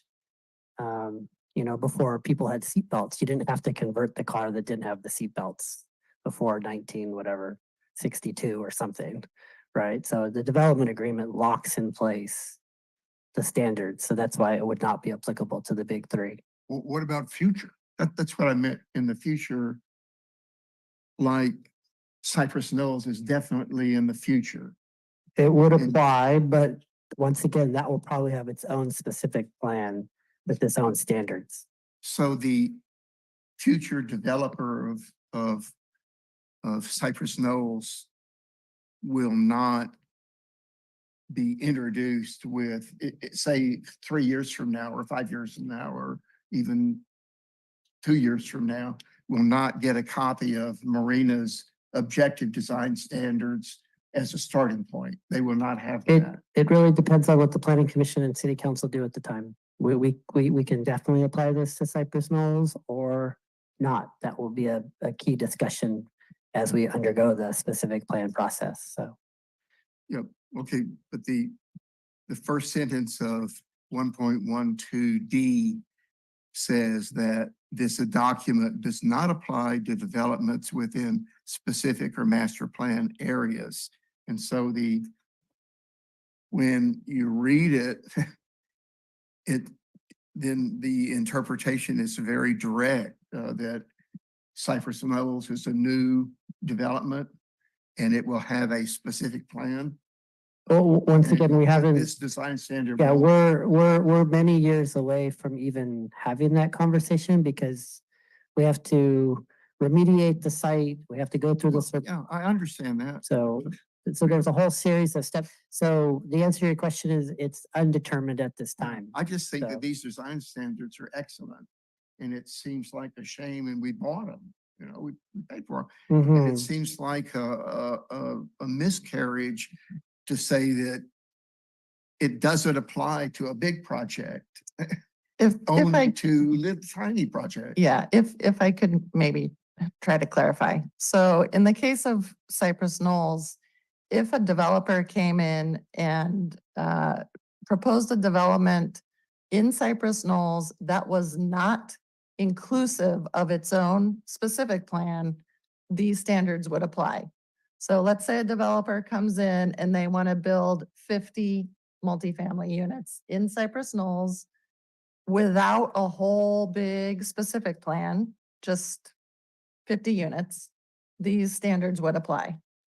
That's probably not going to be the case specifically in Cypress Knolls, because as Guido was saying, we will develop a whole specific plan for the whole planning area, in which case objective design standards won't apply. They'll go through their own separate design process. But these will apply throughout the city in the remaining areas that are just like parcel by parcel. So up on North Del Monte, say there's a 2.5 acre parcel, somebody comes in for 50 units, these will apply. More on a case by case basis than say a very large development that requires a specific plan. Was there a fear that these objective design standards might make a large development project uneconomical? No, to the contrary. Actually, the intent of preparing objective design standards, which is handed down to all jurisdictions from the state, is to encourage and make it easier to create large housing developments. They're a streamlining effort. If you comply with objective design standards, you have a ministerial project, which means no more design review. So that is the whole intent, is to make a more reliable, more streamlined, more economical process for a housing developer to follow. Okay. My other comments are sort of would be the same answer, that it's just going to be a no application of the objective design standards to large projects or even to the downtown vitalization after the downtown vitalization is let for contracts if they're a large contract. That's true. And if I may add, the downtown vitalization plan does have its own objective design standards. So That is true. those will govern what happens in there. Okay, thank you. That's all. All right. Maybe see if I understand this right. Maybe this is kind of clarify some of this. On a large project that has, we have a large parcel of land and a developer wants to come in and build on that parcel of land. And doesn't matter where it is. And we say, okay, here's what we want to do. If it is, if they don't have anything, we can say, here are our objective design standards. If you want to follow this, just like we do with ADUs, if you follow this simple ADU process, it's ministerial, it's very simple. You can use this design that we're contracting to build off the shelf, and it's one-stop shop and it's a lot faster. We're just doing it at scale with the large objective design standards. However, if a developer comes in and says, you know something, I actually want to build this large development and I want to have my own site-specific or master plan, let's say Marina Station, in this case, what you will do really more on the staff side is say, okay, if you want to streamline this process and not do objective design standards, that's fine. At the same time, we understand the context intent through the general plan, through the revitalization plan, through objective design standards, through all these documents that we are working to create right now. That then gives the flavor of what we want Marina to look like. And so if they come in and say, well, we want to have all stainless steel buildings that are skinned like stainless steel, we're going to say, okay, you could do that, but that really doesn't meet the flavor of what we want in Marina. So yes, that may be your master plan, but we are not going to staffing wise bring that forward. You need to bring it into something that's more in line with all these things that we have. You may not have to follow them, but contextually, we are trusting that you, the staff, are taking all these other things in context and giving that to the developer to help them develop. Yes, except for the Marina Station part Yeah. or any of the other big three. So this, Okay. this will not apply in any of those Well, no, existing. but that's because they came in as a. They have their own, just like the dunes in Sea Haven, they have their own stuff. Right. We continue to use that. But a large development that falls onto a single parcel somewhere outside of one of the specific planning areas, that's how it would be. And I do want to point out that there is still the discretionary review path. Section 1.1.4. So if a developer comes in and they don't like our objective design standards and they want to do their own thing, they can still go through the regular design review process. So nothing is removing that ability if so desired. Thanks. And I think actually your comment about Sea Haven and Marina Station, and the reason is they have their master plan. Yes. But when they come to you and they're presenting things on the master plan, you are providing guidance back to them that says, if they gave something that was completely outlandish, that really didn't meet the intention of what we're trying to build out in Marina, you would tell them that, and then they would hopefully incorporate that into the master plan. That's where that input comes, and that's what I was trying to get to. Yeah. Um, Yeah. But it does kind of bring me to my next point, and this is to answer your question on my thoughts on Monterey versus and Revival Colonial. I'm honestly somewhat torn about this. And I can agree with removing Monterey and Revival on one side. It makes complete sense to me. The other side of it is then I turn around and I look at what are we building? So even if we remove this completely, we still have if you drive through the dunes or you drive through Sea Haven and you look at this development, and we don't have the designs of what kind of Marina Station is going to look like. But if we look at what we are building, regardless of that, we are still building to all that style. And that was. And I think and so we're, even without mentioning it, we're still building to it, which you're absolutely right. And so as soon as we move away from the dunes and Sea Haven, if we have somebody come in, are we telling them, no, we are never going to support that? And are we then creating kind of, okay, well, if you want to spend the money and you want to move into a tract division, master planned community, it's great. And you can follow those standards. But if you want to build on your own on some parcel of land and infill property, we don't want to give you those standards at all. We just kind of want to let you build it. And that's where I'm in between on, because we are building to this and are we saying that we know this exists and we're somewhat one way or the other kind of promoting it because the master plans have allowed it. And then we get to the rest of the city and we say, oh, no, sorry, we're not. Are we kind of creating kind of a have or have not? And I don't necessarily know the answer. And I'm favoring more, yes, recommending we remove it, because I do think that 90% of what's in it is in other designs. So I don't know if it's necessary, and I would move that, but I do think there is some of that dichotomy between the two. And but I feel free to. Just a clarifying question. Are you saying that colonial architecture is already in our master plan? I'm saying it is in the master plans for the styles that have been and built into the dunes into Sea Haven. I think if you look at a lot of the architectural components that exist there, I think that you have a lot of that Monterey, what we're now calling Monterey style. You have a lot of that style there. Yeah, in fact, that was what I was thinking as well. I mean, I live in Sea Haven, and there are houses there that follows this colonial style. And also, I have a slight different view from Commissioner Walton, based on what you said, because in terms you refer to slavery and the time that all this negativities in U.S. history has occurred. Over 400 years. Yeah. But the thing is, those things are part of history. just by removing this architectural style doesn't remove the fact that slavery existed in this country.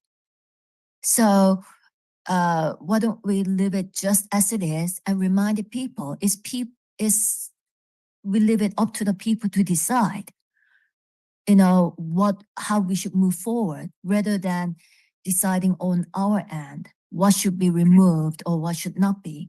Because again, if I go to Monterey, there are buildings following this colonial style, and just like Commissioner Houston mentioned, in Sea Haven, I see buildings, houses following this style. So when these architectural styles are already existing in our That's neighborhood. correct. And they were harmful when they went up. I don't know if you see plantation style as something beautiful or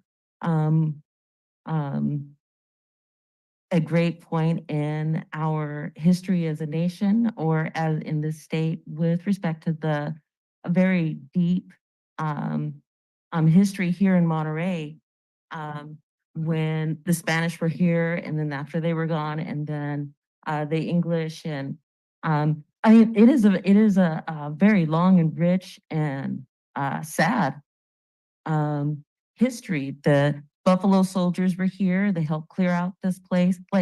And then when we talk about how long ago slavery was, generationally, I'm just 5 generations from slavery.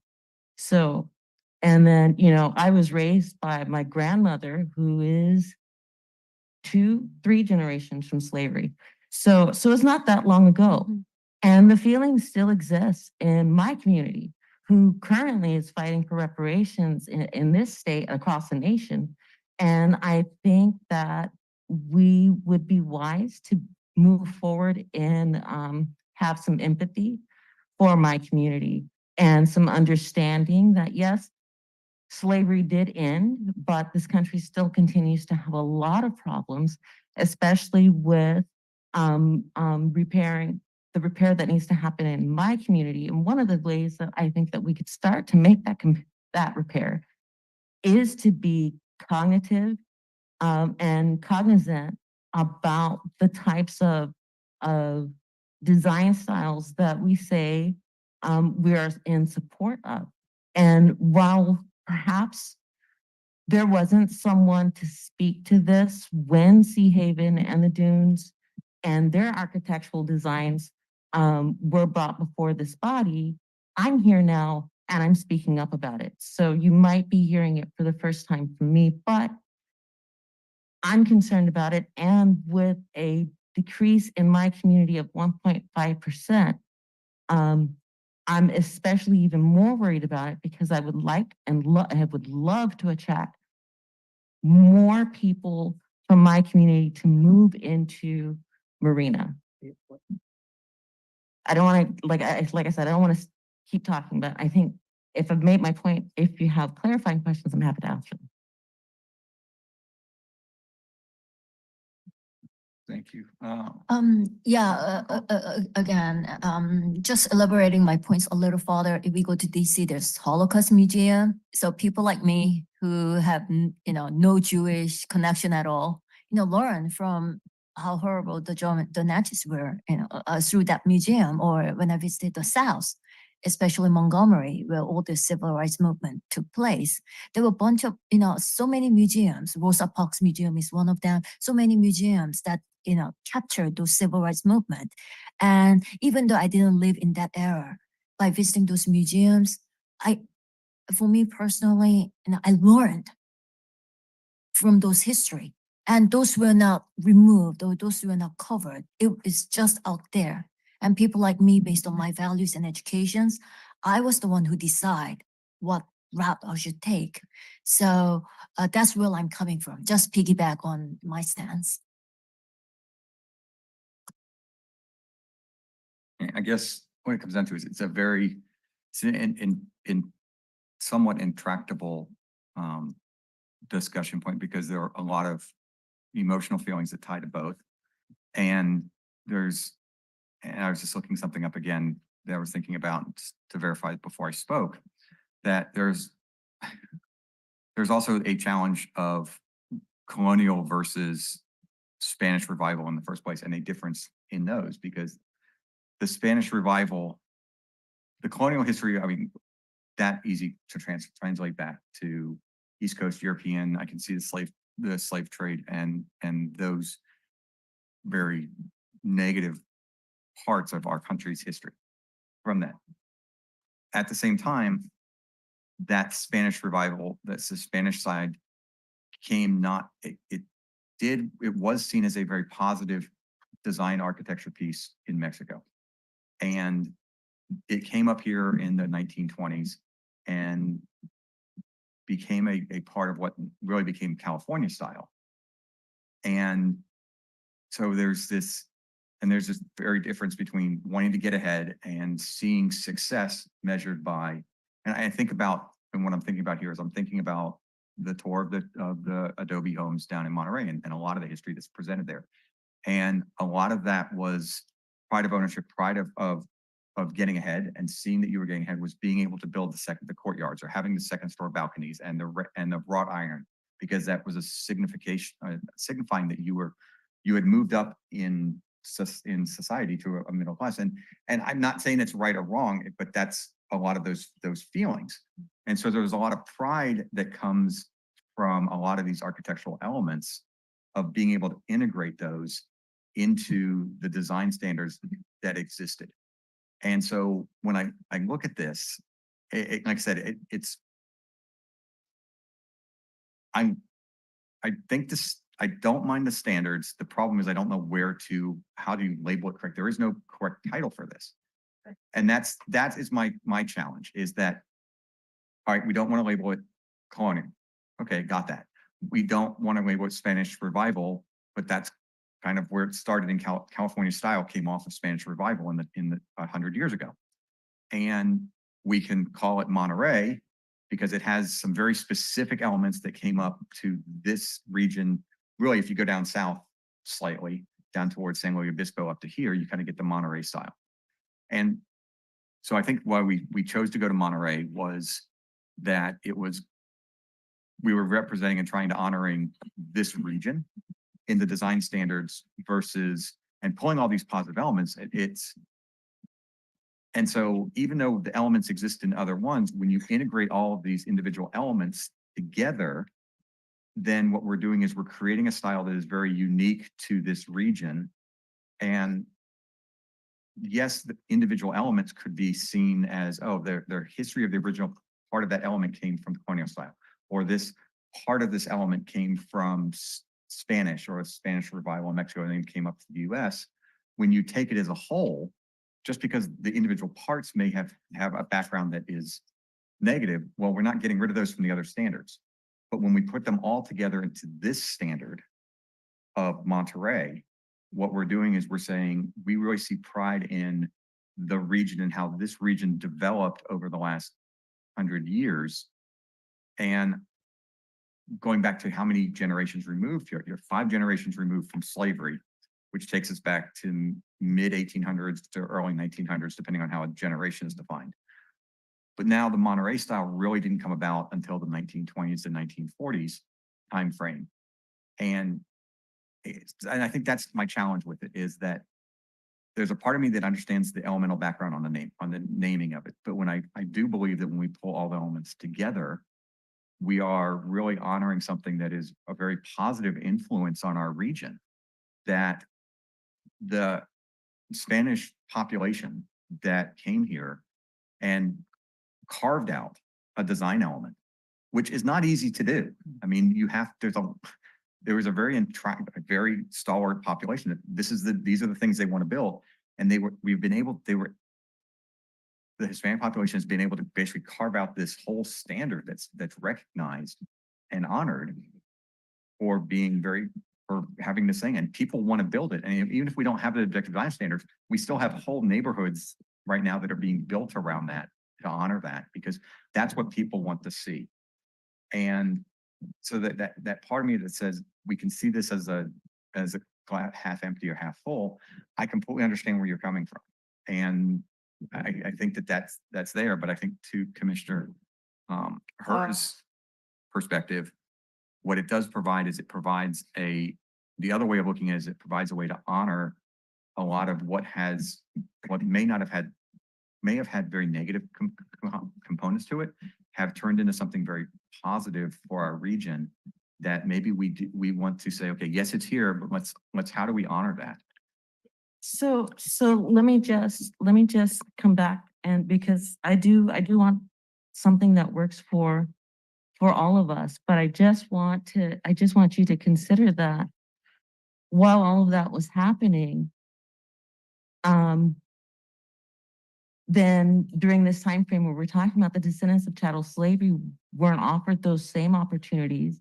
In fact, even in California, whole cities were burned to the ground, and they weren't allowed to prosper or to move forward or to build an additional patio or a balcony on their buildings because they were not allowed to have that. And what I want the city of Marina to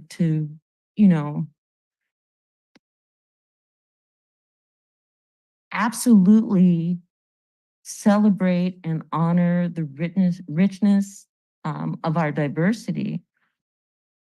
But I don't think that we can do that if we're honoring colonizers and both the Spanish, the Portuguese, the English, the Dutch. When they came here as colonizers. They came here and settled lands where people already were. We used to honor the Costanoan, and I forget some of the other, because I'm nervous and I'm speaking from a place of truth. So it's, whew, but we used to have a moment of silence and honor the indigenous peoples whose lands we're currently occupying. So with that in mind, perhaps we can find some architectural students now that can provide that I think is item 6 in to replace that Monterey colonial style. I don't know. Is it a? I think it's not. And I apologize. It's number, it's D. Yeah, I'm sorry. Yeah. I'm D. thinking. Monterey.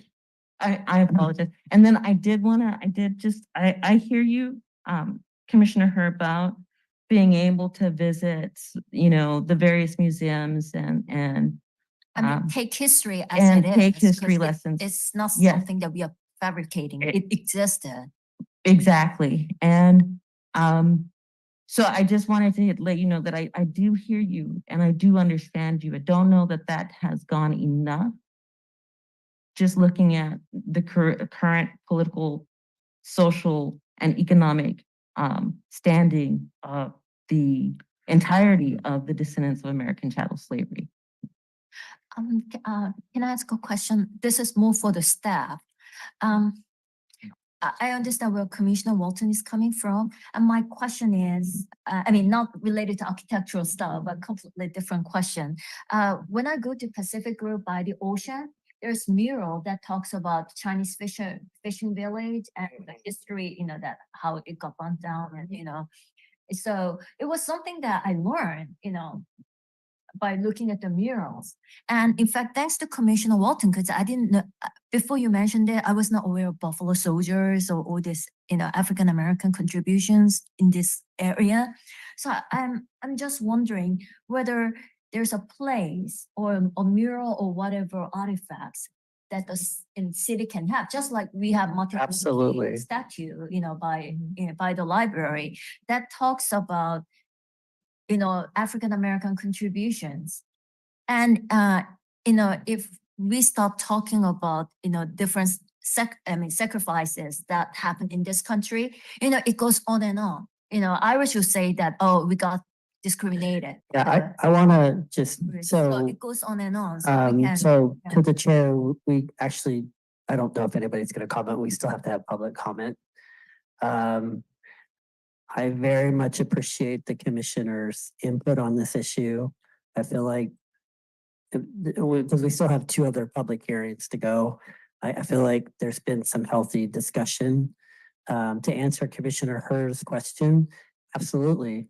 Where I live in San Jose, there's a public art policy. We can absolutely adopt a public art policy that honors the rich tradition of the city.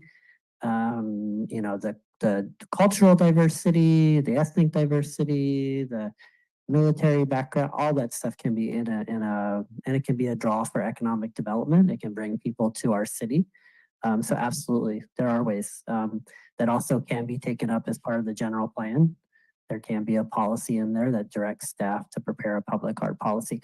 But I just wanted to help the commission refocus. Obviously, this is a very, in an election year also, it's a very contentious issue, and we're just trying to stay focused on the objective standards for tonight. Yeah, So, I do want, I was going to wrap because I had a question for you about this, but Commissioner Jacobson, one last comment for you. Now, just to kind of finalize this for me anyway, I'm very sensitive to Commissioner's comments.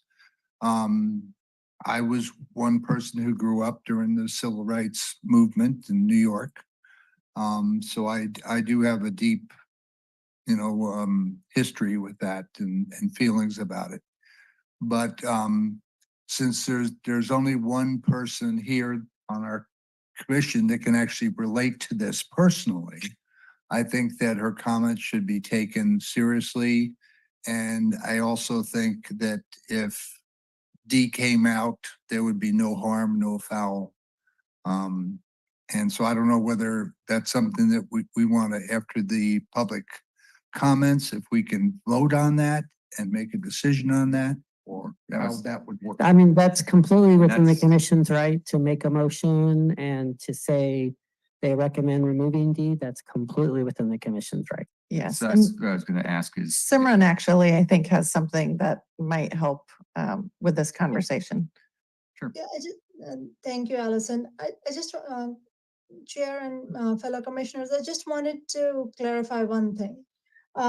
Appendix A it's not a requirement. This document is not saying you can only build in these styles. This is a reference document which highlights the popular style that we are already seeing in the city of Marina. The commissioner and eventually the city council may choose to remove one or more of the styles or all of the styles from this appendix. The reality of it is a developer or a builder may come in and build to any style that they choose, as long as they follow the objective design standards. And this, of course, doesn't include the specific plan areas. thank you for that. Last, sure. Yeah, thank you. I just wanted to just put a note of caution in that it's fine to vote and remove, Section D, the Monterey style, architectural style, for several different reasons. But is it equally fair to remove A, Asian inspired, when we have a lot of discourse in the country, especially say the hatred to the Japanese influence in the 1940s and after, for up to 1950, 1960, 1970, because of World War II, the entry of the United States into that conflict was a direct result of the bombing of Pearl Harbor. And there was a lot of very sad events that happened, especially in California, with the rounding up of Japanese families and putting them essentially into detention camps for years, several years during the war. So maybe the Asian inspired chapter might be not as controversial, but similarly controversial to the feelings of some people in the population. So we would especially not want to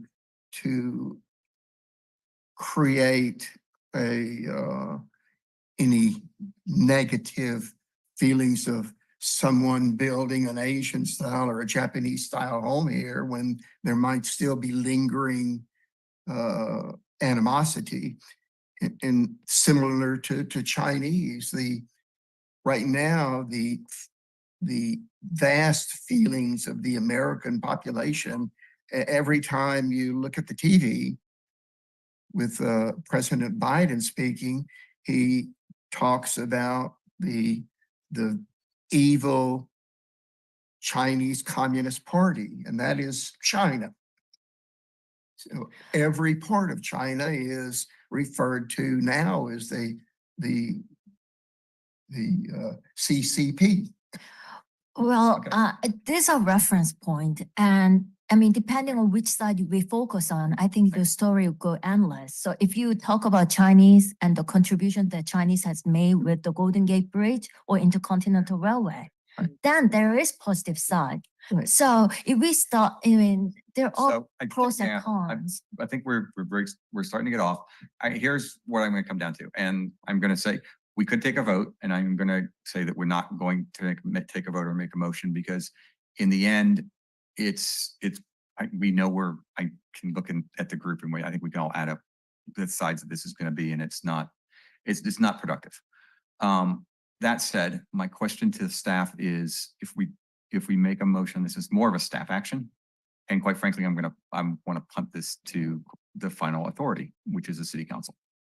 Is that I don't necessarily know if it's a motion or just a notice that we do have a serious difference of opinion within the planning commission on both sides of the equation for Appendix B or Section D of Appendix 2. That's completely appropriate. And The that- com- and the that com- we- the commission can, my recommendation to the commission is to vote on the main core issue, which Right. Allison can pull up the recommendation, which is vote on objective standards.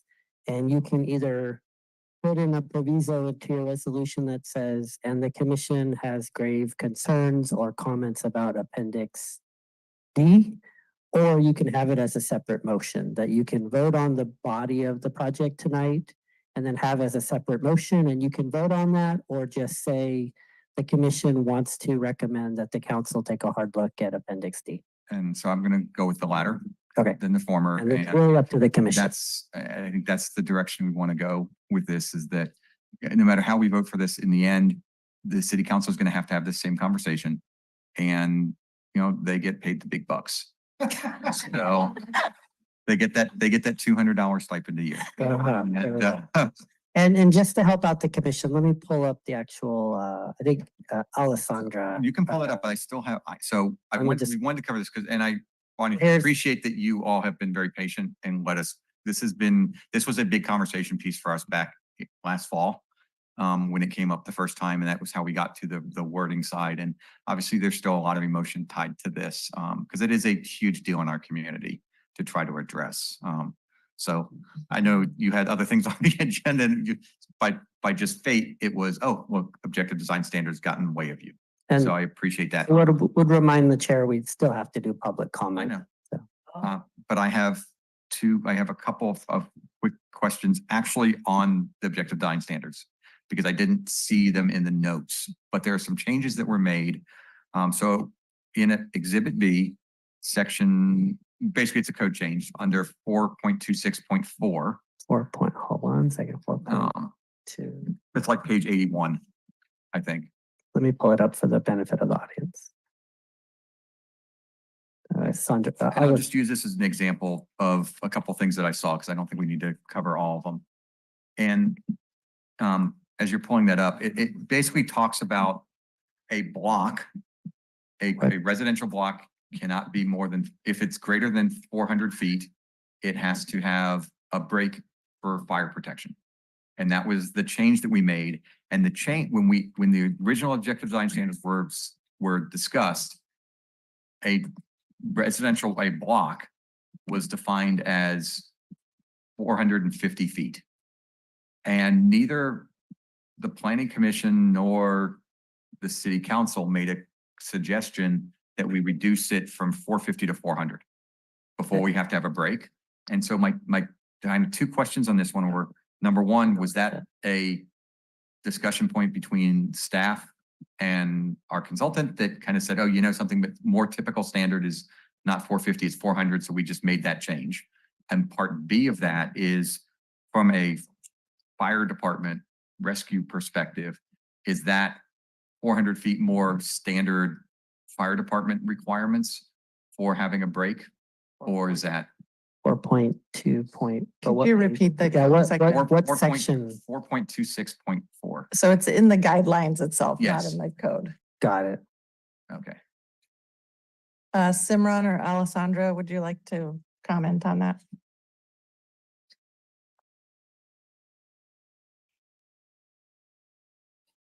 So, Sure. yes, We can comment on this. go ahead, Alessandra. Yeah, so typically we we like to limit block lengths to 400 feet. And so in the objective design standards, we wrote a standard in there that said, you know, buildings and block lengths cannot exceed 400 feet. When we went back and looked at the general plan for conformance and just making sure everything was consistent, including updating references to the objective design standards, we noticed that there was this policy about limiting block lengths to basically between 350 and 450 feet. And so to make it consistent between the objective design standards and the general plan, we wanted to just make them the same across, saying they wouldn't exceed 400 feet. In terms of fire access, I don't believe fire access is the issue for block length. Usually that's more, and Simran, correct me if I'm wrong, usually that's more when you have like a dead end where a fire engine can't turn around, like there are distances there, it's like 150 feet where you can't have like a dead end street that exceeds that. Yeah, cul-de-sacs often are as much as 600 feet, but the 400-foot number comes more from making sure there's the walkability density or the intersection density in a city. 400 seems to hit the sweet spot. And the building standards that we have, including the way the bricks are developed, those are all tied into that metric. So we wanted to maintain that 400-foot block length metric and make that minor edit in the general plan. It only affects new subdivisions that might be built in the future and not existing subdivisions which may have been built to the longer 450-foot block length. No, and that's fine. I really wasn't arguing whether it should be 450 or 400. It was more, I just wanted to kind of understand the cross-referencing, because what I assumed when I went through all this document again was that this is representative of a number of changes that were made throughout that were just revisions that you and the staff made on top of what we had discussed on the commissions and the city council side. Yes, That's true. yes. That's So, true. and you've done a great job on it. So I just take this, that this makes sense and that we're not going to nitpick through this again. I saw that one. And then the only last comment I have is, again, I wanted to, I know that we talked about adding in terms of reference and definitions at the front. Really, I didn't know how that was going to look until I saw it in this draft. And that is exactly at least what I was envisioning. So I really appreciate you adding that, because I think it adds a lot to a lot of people who want developers, but especially individuals that want to build, because it clears up a lot of things that you do a Google search and it's like, oh, what is an eave? And it really does give that clarity that I think will help us clear up a lot of things, because what we are doing is we're creating a ministerial approval. And by doing that, we are trying to educate the people so that they don't get themselves in trouble. And by having those definitions, I really appreciated the way that was written.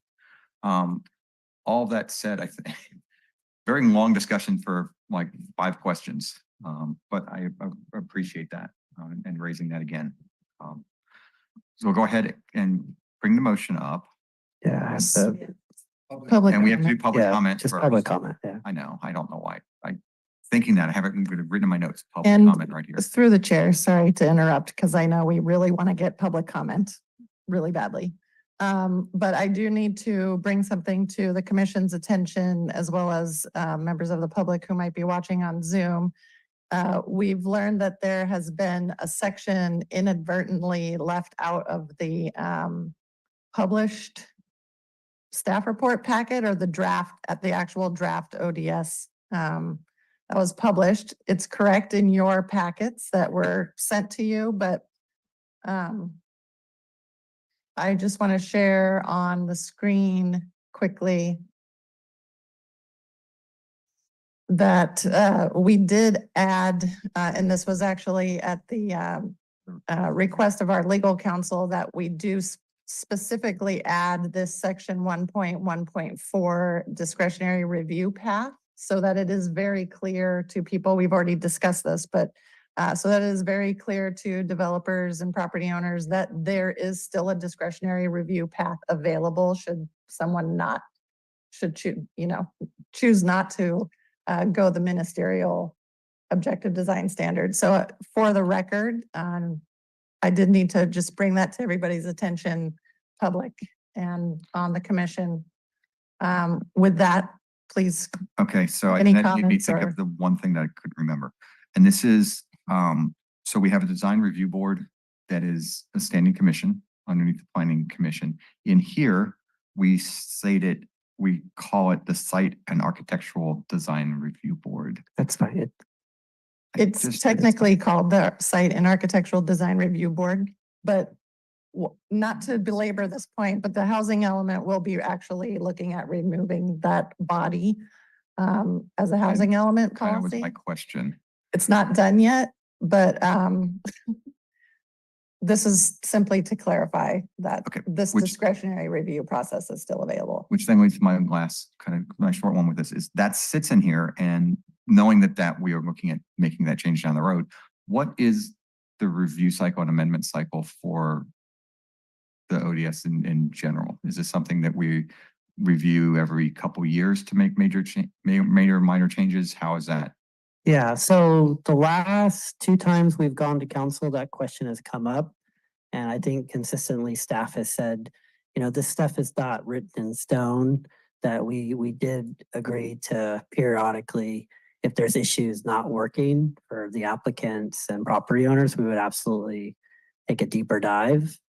So yeah, that's not, these are all that we do can be reworked and rejiggered. And so basically for the public, the avenues, if they don't agree with the objective design standards, or we feel like there's a challenge with them, the first one could be go through staff, and the staff would look at it and say, yes, we agree that this is something that we might want to change, and we make that change. And if it has to come back to the commission or the city council when we go back, that'd be option A. Option B is they go to that. You basically say, no, we don't agree with you. We're going to ignore it and not make that. Then their second option would be to come during public comment period and raise that to us during the beginning of a planning commission meeting, for example, or city but council I mean, meeting. just If they wanted- normal ways of expressing the standard grievances. standard ways. That's correct. That's correct. Okay, I just wanted to make sure I understood that since Yeah. we're not actually defining it in the plan itself. That's, Just, Okay, thank you. So now we have public comment period. No one online has raised their hand, Chair Woodson. And I don't know if anybody in the audience also wants, I don't believe so, but you can. Giving Kathy a chance. She's sitting there. See her smiling face on. Yeah, that's, Okay. So if looks like there's no comment online or in the audience, so we'll go ahead and close public comment. Last short round, back to the commission. Short, that means none. So recommendation, would somebody like to make a motion? I'd be happy to make the motion that the planning commission adopt PC resolution 2024-01, recommending that the city council adopt draft objective design standards as provided. The preparation of the draft ODS is exempt from environmental review per section 1506B3 of the CEQA guidelines. And so my question, oh, go ahead. Is there a second? A second to that? I'll second. My question is, would it be is it a staff action on the comment that we want to provide to city council on our recommendation to remove this, or is that adopt a draft objective design standards provided with the recommendation that the city council? Real quick, Chair. And then in addition to Commissioner Jacobs' motion, if another commissioner can make a friendly amendment, and I forgot the section, Allison, that was the discretionary, Section B. that section. 1.1.4. So 1.14 about the discretionary. So I guess before I'll try to do both at the same time on a friendly amendment, but I want to make sure that I get that on the staff side of it, our recommendation to the city council review appendix 2 subsection D revival or Monterey standard. Do we So- put that into this motion? So to the chair. So first of all, we need that additional section added. I know. So that's the first part. The third part is, as we discussed, you can either vote on this core part of the project. And then this is the meat and potatoes of the project, and add a proviso that says we strongly encourage the council to look at Appendix D, or have a separate motion to that effect. Or remove Appendix D could be a separate motion as well. So it really is up to the commission. So for me, coming back to this, so we have a motion, we have a second. I would like to make a friendly amendment to that motion that we, in addition to put it back. Thank you. After we adopt draft objective design standards as provided, add section 1.4.1 on discretionary review. And that we add a proviso to the city council that we strongly encourage that they review Appendix D Monterey standards of the ODS. Appendix A, section D. That's section A, Appendix A, section D. That was a lot. Thank you. That's a lot. And so that's the friendly amendment. Any discussion or a second on the amendment or the original? I haven't done that in a while. I don't think I've ever done that. Can I just ask, does that, because to me, it sounds like he nailed it and is saying exactly what I was asking for. So in staff's. Yeah. Yeah, okay, perfect. Thank Just you. Commissioner Jacobson has to agree to the friendly amendment. So I agree to the friendly amendment and incorporate that into my motion. And now we need somebody to second that. I'll second. And I'm sorry, I second. Commissioner Walton, second. Okay, so we have revised amendment. We have a second. Does everybody understand it, or do we need it repeated back? I'm not asking you, your head. I understand. No, Guido's just shaking his head. Like, no. I understand. We understand. We understand. We understand. Talking to the commissioners. Go ahead and take a vote on this, please. Vice Chair Walton, Yes. Chair Woodson, Yes. Commissioner St. John, Yes. Commissioner Herr, Commissioner Jacobson. Yes. Motion passes. Thank you very much. Again, thank you, audience, for having the patience as we go through this. So this is an important issue, and the objective design standards really are a very big thing for this city that we have been working on for many years to try to get to. We're almost there. Okay, next up on the agenda is, Joby Aviation. we have Joby Aviation's shell building project, which I think will go quicker than this. Yeah. One second, I'm just bringing up the presentation now.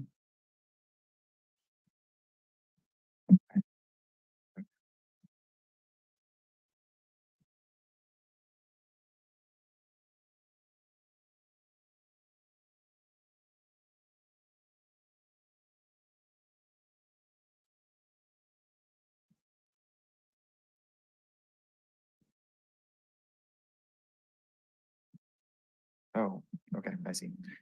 Okay, so I'm here to present on the Joby Aviation Shell Building. This is located at 3200 Imgen Parkway at the airport. So a little background on this. I'll just move this away. Back in February 27th, 2020, excuse me, the Planning Commission actually approved a project for this site. It was much bigger. It was 580,000 square feet. The proposed project is 226,000 square feet, and actually approved a design for this project, as well as a mitigated negative declaration for this project. So both were approved by this body previously. That MND was certified and complete. Since that time, Joby has decided to reduce the size, and now they are coming before you to revise the design of this plan. It's pretty much the same project though, just a little bit smaller. And so on October 5th of last year, they applied for the design review to do just that.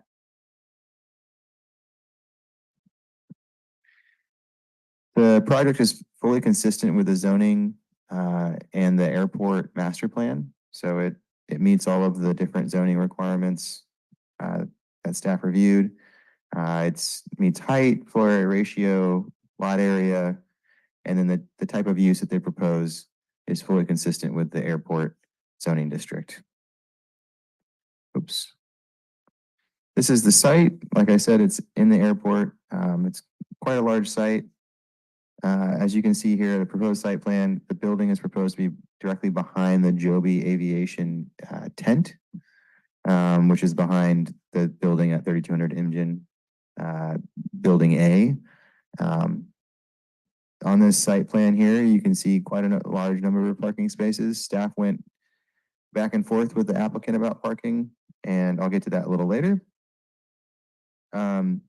Here is proposed elevations for the shell building. You can see it's a very simple style building, very consistent with the airport.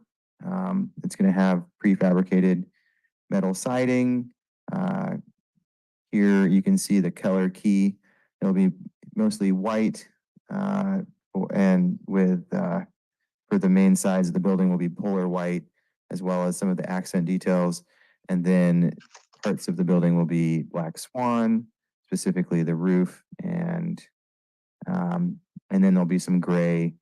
It's called lazy gray, and that will be for the large roll-up doors. I went to the airport in preparation for this project and looked at some of the other buildings. As you can see, they look very similar. They have the same white color as the main. There is one building here that has sort of a little bit more of a beige, but lighter color siding, dark accents, very, very much will blend in with the airport existing architecture and style. Parking is the one area where staff went around and around with.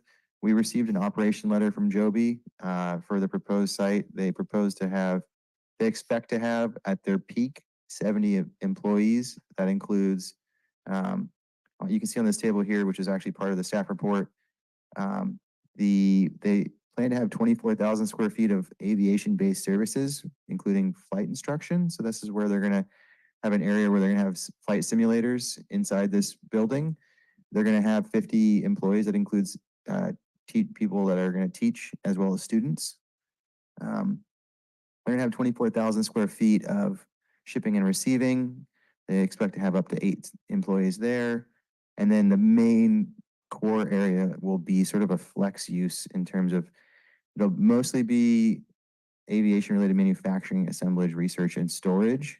And they plan to have up to 50 aircraft. They're smaller aircraft, so they don't take up a huge amount of space, but they plan to store around 50 aircraft here. So they will use this in a lot of different ways. And so staff really spent a lot of time looking at the overall parking spaces that we thought they might need. So 70 employees, the parking came out to be somewhere, somewhere between around the 160. If it was fully manufacturing, then it would be another 238. It would be over 300 parking spaces. That seems quite excessive for just 70 employees.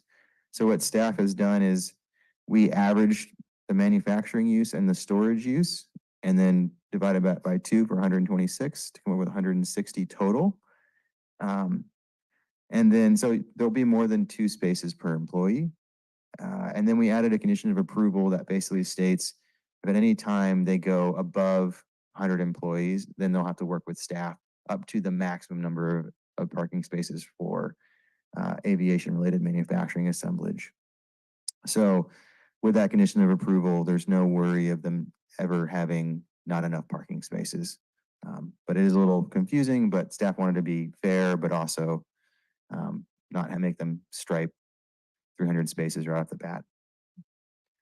Which brings us to our recommended motion. Here it is on the screen. I will not read it to you guys. And then I'll turn it back to the chair for questions for staff and then public comment. And the architect, Alan, is on the line. If anyone has any questions for the applicant.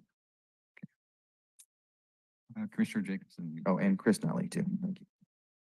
I'm just getting first bite every time here. Because you're quick on the, it's like Jeopardy. It's either that or Family Feud. So I have mostly comments here, and I guess some question. I was also wondering about these parking spaces, why we needed 160 parking spaces for 7 employees. It didn't commute to me. It just seemed like we were covering a lot of dirt with cement.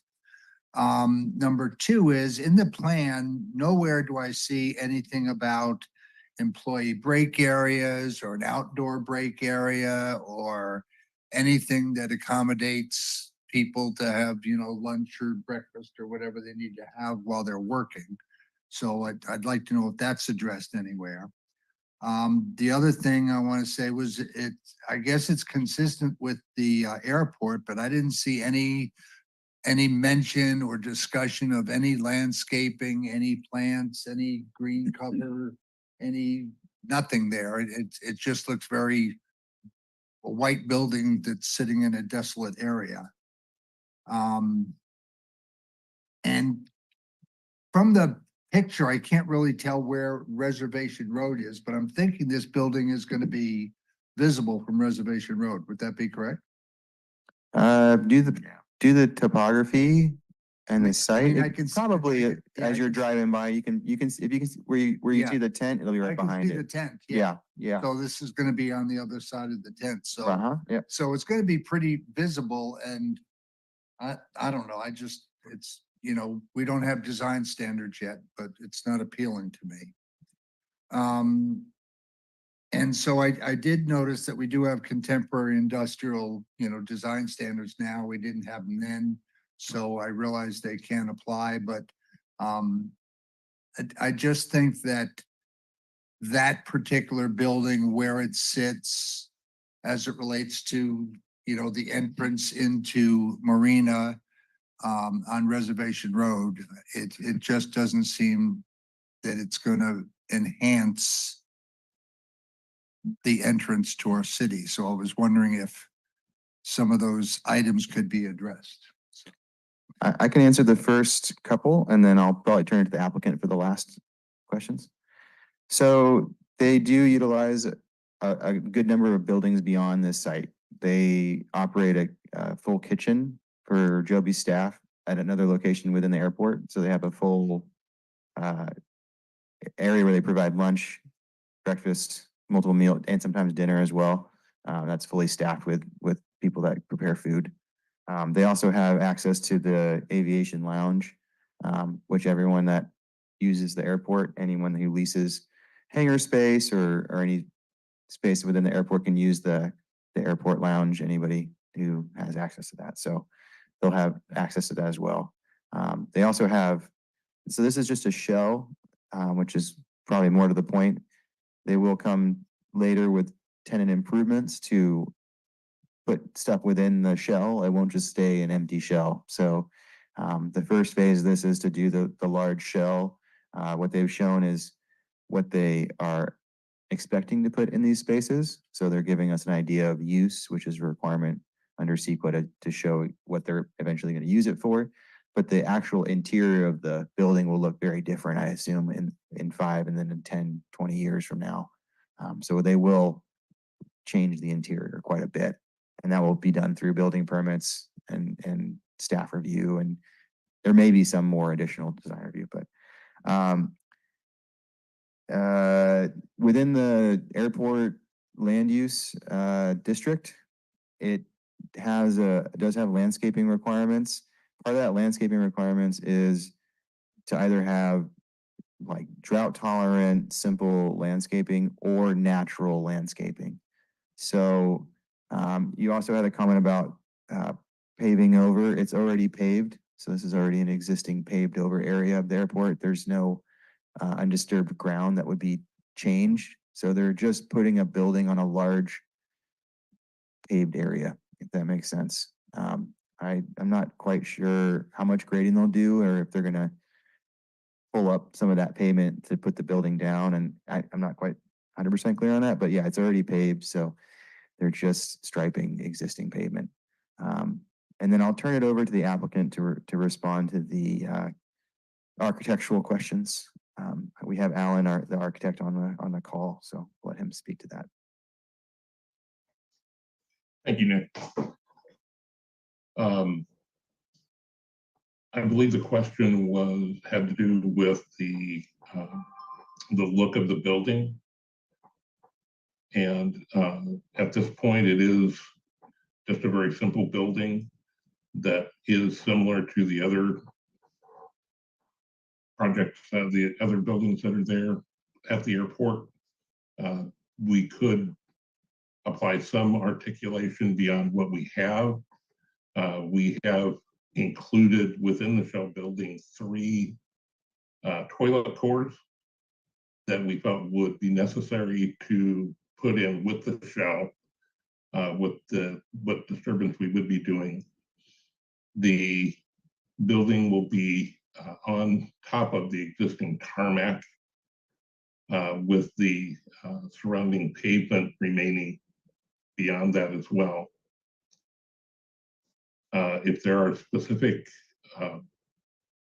items you'd like us to review or look at, we are open to hearing what you would like to see, and we can explore those.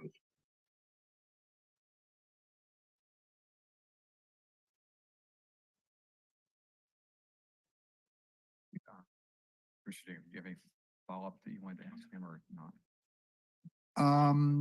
Yeah, you know, the only additional comment I might have for you is that, you know, because of the way this was presented, I can't see the real coloration of the building.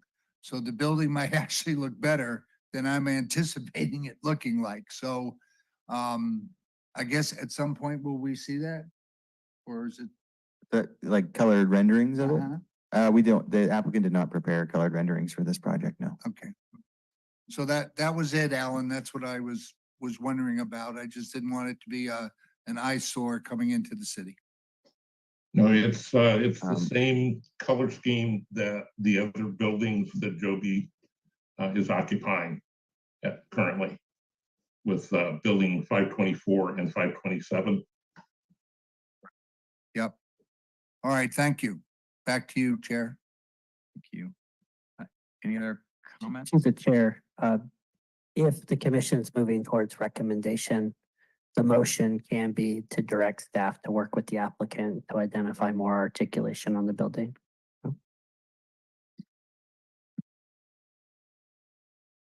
If it would help through the chair, I can show an aerial of the site just so you have an idea. Sure. So if you go back to the Zoom, Guido, thank you. So as you can see, this is the site. This is the Joby tent right here.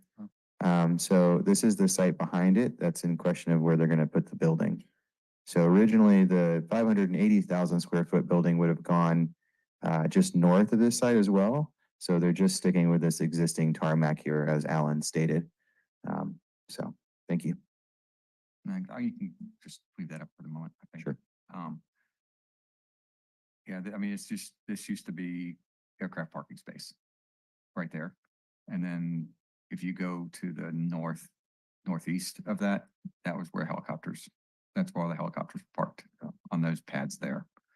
And then then you have the old go-kart track that's somewhat paved over. That's just to the northeast, kind of on the north side. So that's that's kind of the layout. This area that's open where they're going to build this was where the Auto Club driving school used to hold their areas before Joby moved down here. So I think my question kind of builds on this, and it's my history being retired military and then spending a lot of time, even though I was Army, around Army aviation, but also I spent a lot of time as a contractor around the Air Force. And I watched development in the 90s into early 2000s move from a very standardized 1950s, 1940s shell building, which is what is built there. And that part of the reason for the tan-ish color building, just like the headquarters building directly across the street from Joby, where Cardinale operations is held, those were added in the 70s and 80s. And that was when the military went to more of a modernistic kind of brick design instead of just throwing up aluminum shell. And I raise kind of that context because I completely support Joby and support the motion the way it is. At the same time, I do think there is a point where if the Air Force can build buildings that are more standard brick and mortar type of buildings and put them on a ramp that's sitting next to heavy bombers and heavy fighters that have much larger engines and surfaces than and helicopters also than what Joby has, then do we long-term, are we saying that, okay, we want to go with the minimum standard of what we had in the 1950s and 1960s when those original hangars were built and are still sitting there?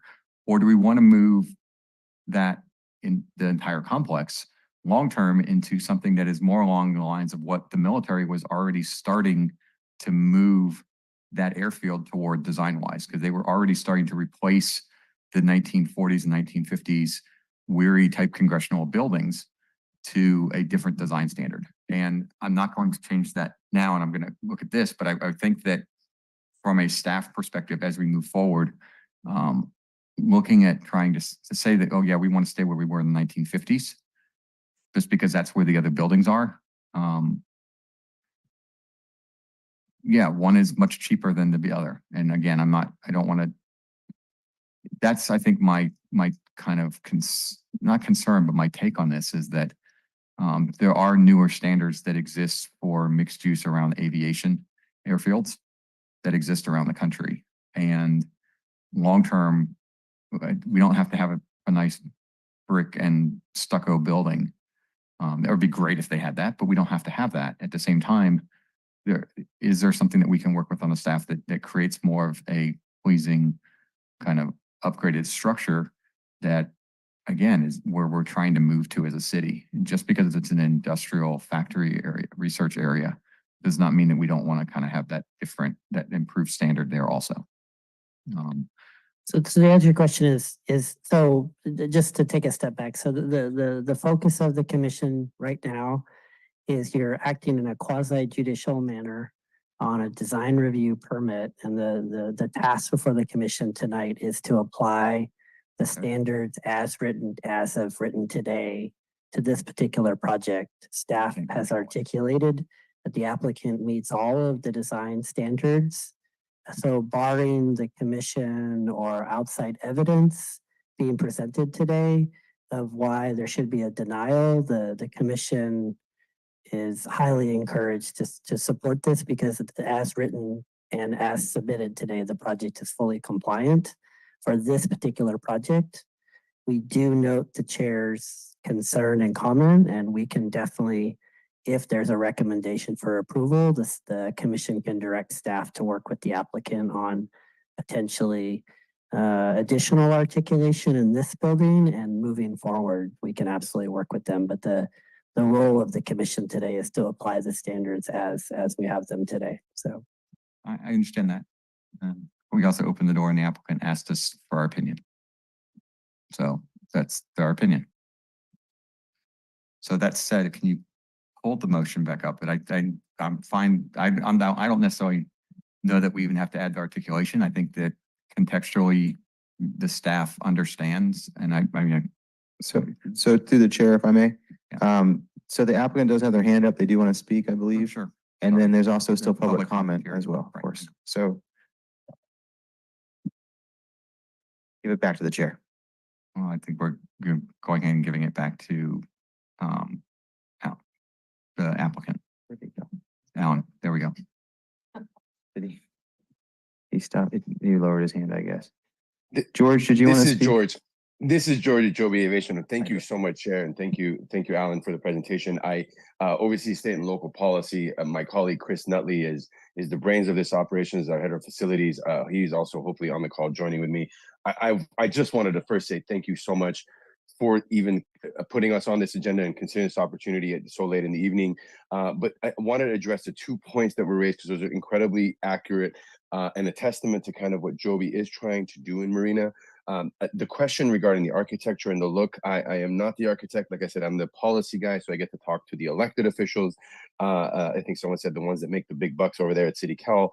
But the point is, to us, I want to make sure you all recognize and join us in recognizing that the Marina facility for Joby is a showcase to the world. What we do there with our buildings, with our facilities, everything to the rocks and pebbles that we have on the ground with logos is really to highlight both the beauty and what is unique and the fabric of Marina. We take that very seriously at the core of our sustainability, whether it's the Sanguilia that we're dealing and addressing, or whether it's the painting and re-upping of Fort Ord. We've spent almost 10 to 20 millions in renovating and upkeeping and upgrading those old hangars. And what we will continue to do is make sure it visually fits within that welcoming fabric of that airport.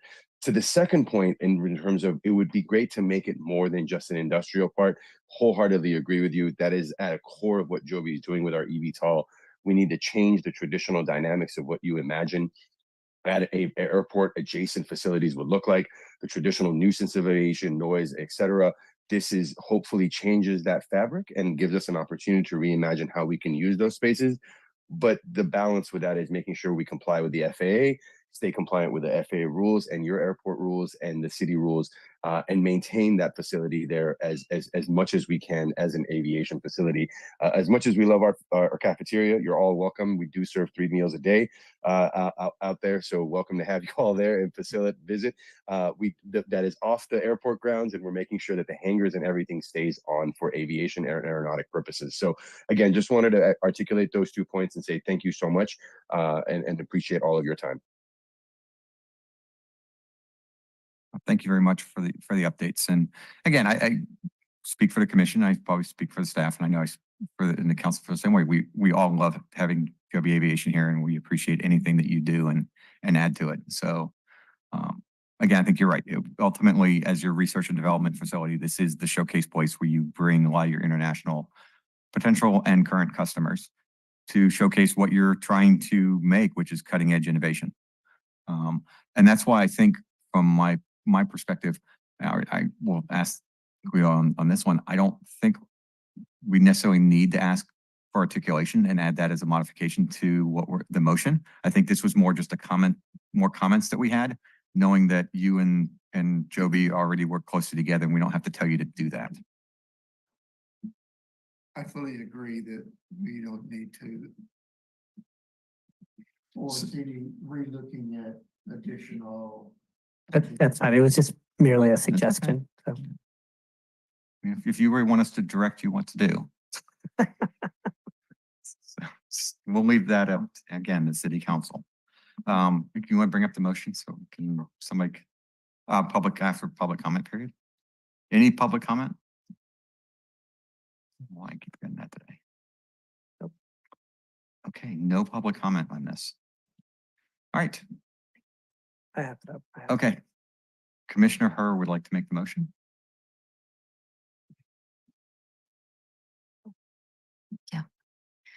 I move to approve the site and architectural design review application number SAD 23-008 for a 226,329 square foot metal building at 3,200 Imjin Road, subject to findings, conditions of approval, and consistency with the adopted 2020 mitigated negative declaration SCH number 2020 01/01/27 for the Joby Aviation Manufacturing Facility project.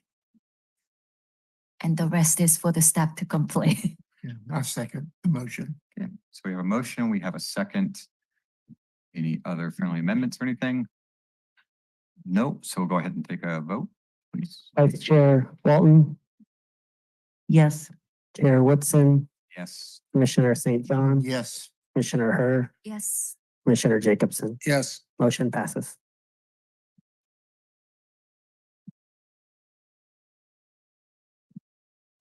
Okay, one more main item and almost done. Marina Station landscaping plan.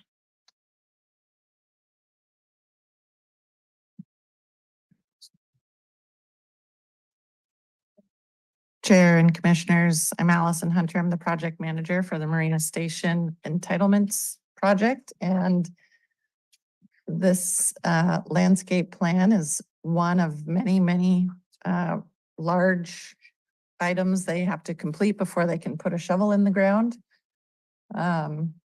So I have a brief presentation. The whole development team, as you can see, is in the room, including the landscape architect. So they'll be happy to answer additional questions, I'm sure, when I'm done with my brief presentation. Next slide, please. So a little background, the Marina Station project and specific plan and development agreement were approved in 2008.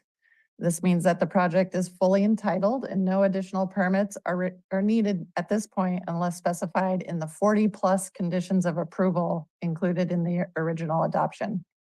These conditions of approval are required to be completed prior to a variety of project milestones. One of the conditions, condition number 10, requires that prior to issuance of the first grading permit, the applicant shall submit to the Planning Commission a landscape plan and tree committee staff report and resolution that finalizes the landscape and tree removal program proposed for the project. That's a direct quote from the conditions of approval. It's a portion of a very long condition that was included in your staff report. So as required in this condition, the applicant did apply for and receive a tree removal permit from the city this past November for the removal of 7 trees. Next slide, please. So because condition number 10 is rather vague, it doesn't actually specify the action that's required by the Planning Commission, nor does it specify whether each of the 8 phases needs to have a landscaping plan, or can we come up with a different, perhaps more streamlined route to take? So also directly from the staff report, staff recommends that this condition of approval be interpreted to allow the Planning Commission to review a master landscape plan that will be applied directly to phases 1 and 2 of the project, but will also be referred to at the staff level for subsequent phases for landscaping review and compliance. The master plan includes landscaping and facilities for common areas, street trees, parks, including accessible playground equipment, fencing, open spaces, et cetera, et cetera. These features are in compliance or in substantial compliance with the Marina Station specific plan. Only in instances that the specific plan is silent on a certain element of the plan did the architect refer to the city's design guidelines. So everything that's in this very robust exhibit that you have before you was taken directly out of the adopted Marina Station specific plan. And if for some reason the plan was silent on certain things, which we're coming across because the plan was adopted many years ago and some things have changed over time, the architect relied on the city's existing design guidelines to kind of backfill where necessary. Next slide, please. So the discussion that staff is requesting the Planning Commission have is kind of coming up with a way to handle this landscaping plan as a master plan, and it would be very similar to the way that the dunes in Sea Haven, for example, are handled. And we kind of touched on this a little bit with the objective design standards earlier. Both Sea Haven and the dunes have master plans like this where as a phase comes along, staff reviews the appropriate related improvement plan or landscape plan or other thing, and it just moves along through the process. We ensure that as the parcels are individually developed, the appropriate landscaping is in place, or when a park is happening in those types of treatments.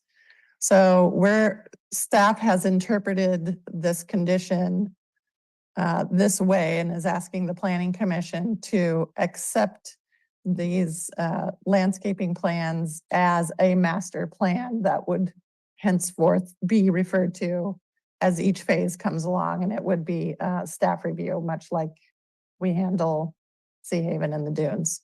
So this is a little different process that the Planning Commission is probably not really used to. It's accepting this plan. This isn't a permit. This isn't really a quasi-judicial item like the Planning Commission is more used to. It does not have findings or conditions of approval, and it is exempt from CEQA. So it's really a procedural request that we have before you and a way to accomplish this one condition, one of many, many conditions that they're working hard on. So that's, oh, next slide, please. So this is the request, is that you accept this as an exhibit through the adoption of PC Resolution 2403. And that kind of prescribes how we would move forward with future phases. And then just a note that it's not subject to CEQA on its own. Landscaping of the site was considered in the original environmental impact report for the project. Next slide, please. This is just one of the pretty pictures in the plan, and then a draft motion is prepared for you there. I'm available for any questions. And again, the landscape architect, Zeki Abed, is here, and his associate, if any questions are needed of the architect or other members of the applicant team. Great. Thank you very much Thank for you. that brief presentation. Guessing you're probably expecting us to have brief questions. At least you would like us to have brief. And since I have the no lights, no, there's one. Since we've started with you every other time tonight, Commissioner Jacobson. I'm sorry, everybody's slow on the button. Just, I'm going to be brief, a comment. I've never enjoyed looking through a document like this more than I enjoyed looking at this. I thought it was really laid out well. I thought it was clear. I thought that the descriptions and the reasons why certain plants were chosen and why trees were chosen were excellent. And I really appreciate you bringing this to us and, thank you. Thank you. Okay. Commissioner Walton. I'm going to piggyback. Thank you, Chair. I'm going to piggyback on Commissioner Jacobson and say thank you. This is a great document. I've been looking at it digitally, but thank you for having this printed. Allison, this is very thorough. I don't know that I want, well, I do want to see all of our documents to come in looking like this. But it's very, very, very good. Thank you. I appreciate you. I guess that would be called presentation design standards. Okay. Commissioner St. John. Yes, I want to echo the comments from Commissioner Jacobson and Commissioner Walton. This is a master plan, very professionally done. I thoroughly look forward to seeing it in person, because I've been out to the site and it is barren. I mean, the 7 trees out of 300 and some odd acres that had to be removed. It was sad to remove the 7 trees out of 15 or whatever. So, because there was nothing there. And this will add color and forest to Marina forevermore. So I think it's an excellent plan. And I also think that the staff recommendation that this master landscaping plan serve as the basis, and that the commission not have to sit through additional reviews of future drawings showing phase 3 or 4 or 5, however many, as long as staff finds that the future landscaping details are supported by the master plan. So, anyway, thank you very much. Excellent presentation. Thank you. Where do I go from there? It's like 3 and I should just not say anything. I agree that I'm reading through it. I'm not sure if it's like the best thing I've ever read in my life, document wise, because it is engineering drawings. I've been doing this for a while and but it is very well presented. My kind of question, this is more from a staff side, and it's only because of history of where we've been. And some of it was definitely just because of the way Fort Ord closed, the way that development happened in the city, the issues in 2007, 2008 with just everything stopping, and for years until it restarted again. But in the aggregate, it for the Planning Commission and the City Council, the master plans that were developed for the dunes in Sea Haven, I understand this is different, created a series of locks on what we as the Planning Commission and the City Council were able to do based on the master plans that were approved of at the time. And now granted that there was a 15-year gap, and that was part of the challenge, is that just so many things changed in the way the planning world looks at community development during that time period, but we were stuck to it. This has a much shorter development window. However, that is kind of my question on the staff side, that I understand what we want to do with this master plan, but I also want to make sure that, or if we can, that future planning commissions and the future city council, as this gets built over the next 12 to 15 years and gets finished, that if there are changes in the way that we as a city are looking at design standards, that yes, this is a site-specific master plan, but that we actually have a little bit of leeway so that we don't get stuck with, well, this is what the contract says, this is what we agreed to by this planning commission right here and this city council in 2024, and we are pushing our decision-making onto the city council in 2030. And I don't know where the gap, where that fits. So if I might, Guido earlier on a different project did mention the idea of development agreements. So that is the specific tool that enables a developer to have certainty into the future, for a certain period of time. So the whole point of a development agreement is to do what you're hoping doesn't happen, but it is to assure the developer that they can rely on the rules and the regulations over a certain period of time. So that part is locked into right now. The hope with the landscape plan is to, again, provide assurance to them that they're gonna build phase 1 and 2 just like this, because this is the landscape plan for phase 1 and 2, but this is also going to guide their future phasing, so they have something reliable that they can, And I'm go fine with into that, the and I future. don't want to, I understand it's a risk. Mhm. And by locking in, we are reducing the risk to them, and we're reducing the risk to the city that they back out and don't build things past phase 1 and phase 2. Mhm. So I get that concept. At the same time, it's just, we have been pushed into directions that do not meet the direction of where the city is right now. And we have been forced to just accept that. And that was and again, maybe there's nothing we can do to control it. That's the risk, that we approve this as is, and we go through because they want to be here, and we all accept it, and we just say, okay, that's there.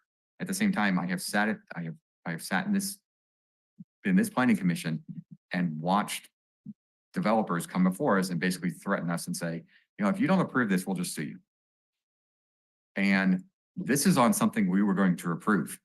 Mhm. There was no doubt that we were going to approve it. And so again, different developer, very different situation. We haven't worked with that. There isn't this long-term situation, but there was a bad taste in my mouth, quite frankly, when I'm basically being threatened by a developer on something where we were going to vote unanimously to approve what they wanted to do anyway. There was no need for that. And so I don't want to, that created and has created ill will, at least on the backside, with that developer feeling. And that's not productive for anybody. And again, maybe there's just nothing we can do about it, and we just have to accept that for what it is. My other question is, and this was when I went, I think it's page L18. Is just, L1 on L18. And it's in a couple different places further on. And this is on site specific, on the specific plans for Appendix E. And again, it's really getting down to, like, this is for and this is specifically the table on the promenade and the features that would be added in. I think this is where it goes to the bigger picture. When we're talking landscaping plan, usually we're thinking of, okay, the trees, the shrubs, the vegetation side of it. However, the landscaping plan here is also, how do we build the promenade? What does it look like? What's the fencing look like? The fencing's very standard. I mean, that's a standard typical fencing, like in every tract neighborhood. But when we start getting into park benches, trash receptacles, again, for phase 1, are we locking in that this is what the water fountain looks like? Not that there are 100 different designs of water fountains out there that provide human plus water bottle. And I don't want to get into nitpicking on what does a water fountain look like. But I'm kind of questioning, when we lock this in there, we are also locking into this, that, the play park has this split ship on it, that's what we're going towards focusing. When we approve this, all these example drawings and everything is what we are also approving for all the support structures and ancillary structures that go along with the overall landscape for phase 1 and phase 2. Yes, that's what's proposed. Okay. Those are the only 2 questions I had. Yes, Commissioner St. John.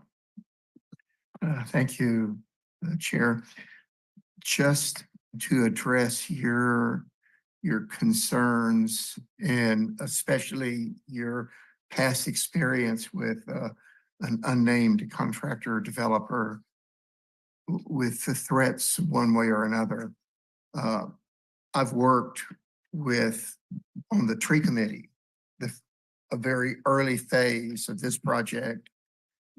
Came before the tree committee for tree removal permits. And the tree committee, there was a very detailed and professional presentation on the driving requirements that forcing the trees to be removed.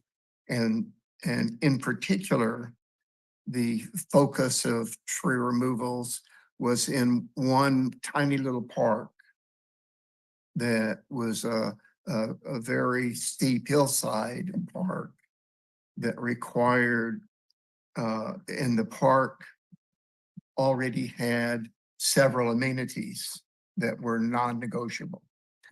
They were more or less locked in by the Parks Department's specifications and requirements. So this was a small park. I don't recall the square footage or the acreage, but it was very small and on a hillside. And so the tree committee asked the developer, and the developer was very open to taking another look at it and to do his very best to redesign the grading and the sloping on the hillside to save additional trees if it was at all possible. And they came back with several 2 or 3 weeks following to reapply and represent, and they had managed to save, I think, 2 or 3 trees, additional trees, and which was, significant when there was only, some 10 to take out. So it was a high percentage of additional trees, and they did that by completely reshaping the topography and the grading of a very steep hillside so that they were able to leave these trees on there and not give up any of the other amenities of the park. And so anyway, this developer is one to work with. They want to work with the officials in Marina, and they were willing to go the extra mile to make the community do things for the Marina community above and beyond their first pass. So anyway, I want to applaud the steps that have already been taken as very positive, and I think this landscape plan shows vast improvement for the sound lot that they're working with.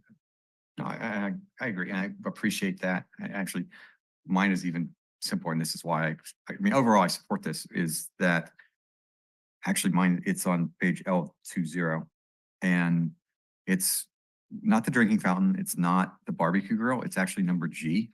And I emphasize that, and I wanted to highlight that because this is actually the difference between why I think this plan is not just a good plan, but an excellent plan overall. It's that number G has the charcoal ash bin. And that is something that the majority of parks, arguably 99% of the parks that are built in this state and probably in the country, never even think about adding. And so we have picnickers come out and they bring their charcoal and they set up, and a lot of the reason that county and city parks don't allow these charcoal grills, and they've stopped using them in a lot of areas, especially in fire prone areas, is because there's no place to dispose of the ashes. And so the fact that that they actually contemplated, okay, we're gonna have the grill there, but at the same time, we're going to have a place on site to dispose of that. Now, I mean, that creates a maintenance issue, and I'm gonna assume that all gets solved, and that's part of the long-term thing, and I'm not very worried about it. But that's actually, when I went through the entire plan, I know it's a very small, like, very individual thing, but that's actually the attention to detail that, to me, set off the plan, probably more than anything else in this entire document. And if I might, that was actually one of the several additional items that were not specifically called out in the specific plan, that they took it upon themselves to add as their own amenity to make a better park for the community. And that's why it stands out, because that's not something that generally gets added by anybody. And so those are, I mean, like I said, I don't have any changes or anything else because I think it's very detailed. I just wanted to make sure I had clarification of what we were putting in place for the next 5 planning commissions. Public comment period. Yeah, I don't, so because as Allison conveyed, the condition was written kind of in an interesting way, so I don't really think we need unless you It's just. not a public hearing Yeah, just item. making so- sure. But we Yeah. put it underneath that section. You- And so I'm gonna, and they're here. That's and we true. sat through all of our That's discussions. I have a That- feeling nobody on that Yeah, side I is know. gonna have a. Yeah, public they're not gonna have comment, any but- comments, so. They- So.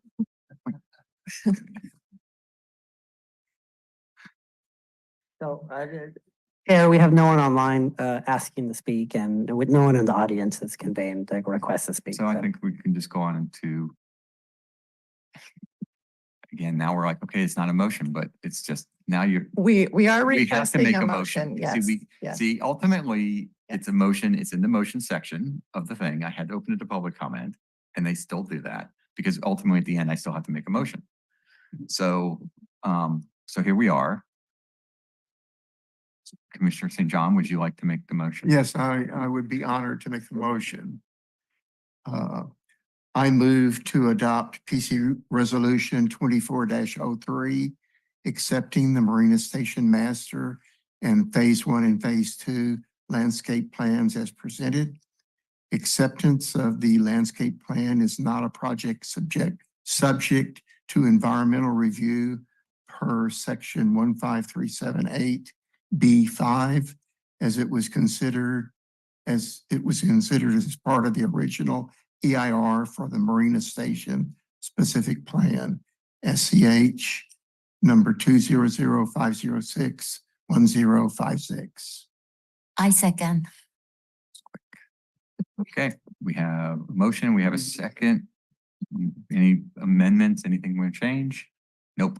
Okay, so take a vote at this point. Vice Chair Walton, Yes. Chair Woodson, Yes. Commissioner St. John, Yes. Commissioner Herr, Commissioner Jacobson. Yes. Motion passes. All right.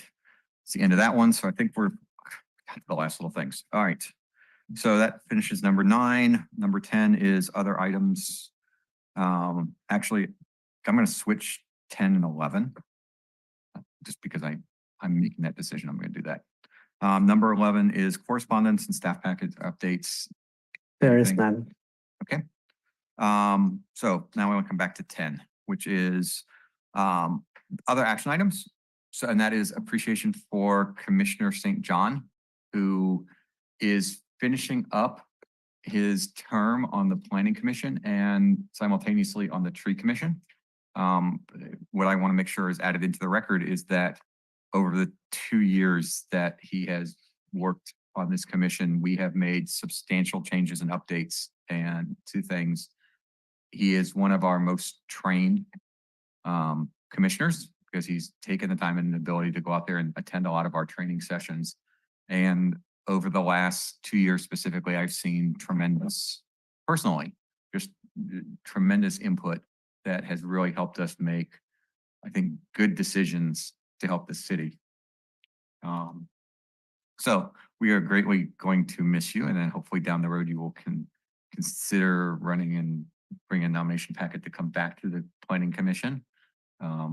we would be honored to have you back working with us in the future. And hopefully the city council at that point, if you decided to ever do that, would look at reappointing you back to the commission.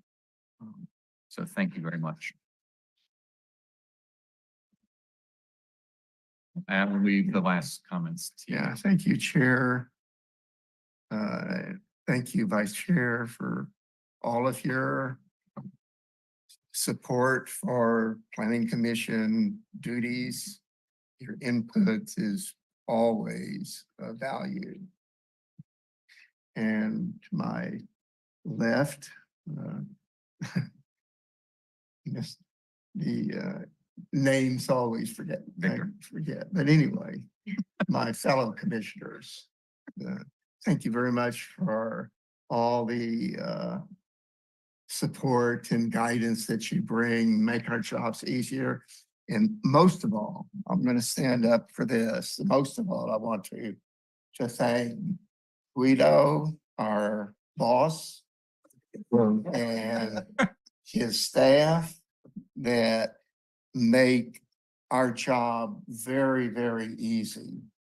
The packages you prepare, this one is not untypical. This is a typical load of paper that we get every few weeks.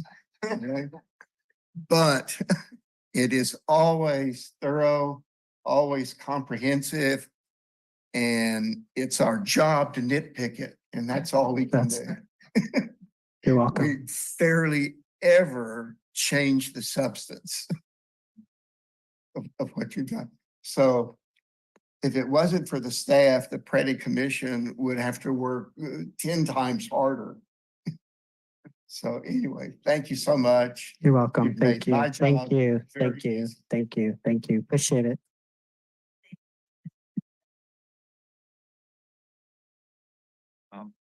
So I think we're at 10, 11, 12. Well, that would be adjournments. So I will adjourn today's meeting.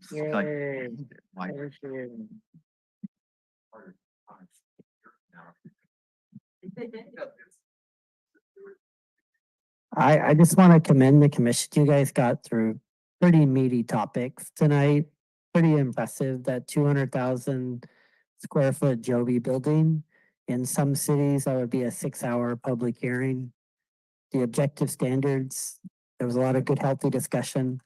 So thank you. That was 18 months of work on staff and commission's part. So we appreciate your diligence. So thank you.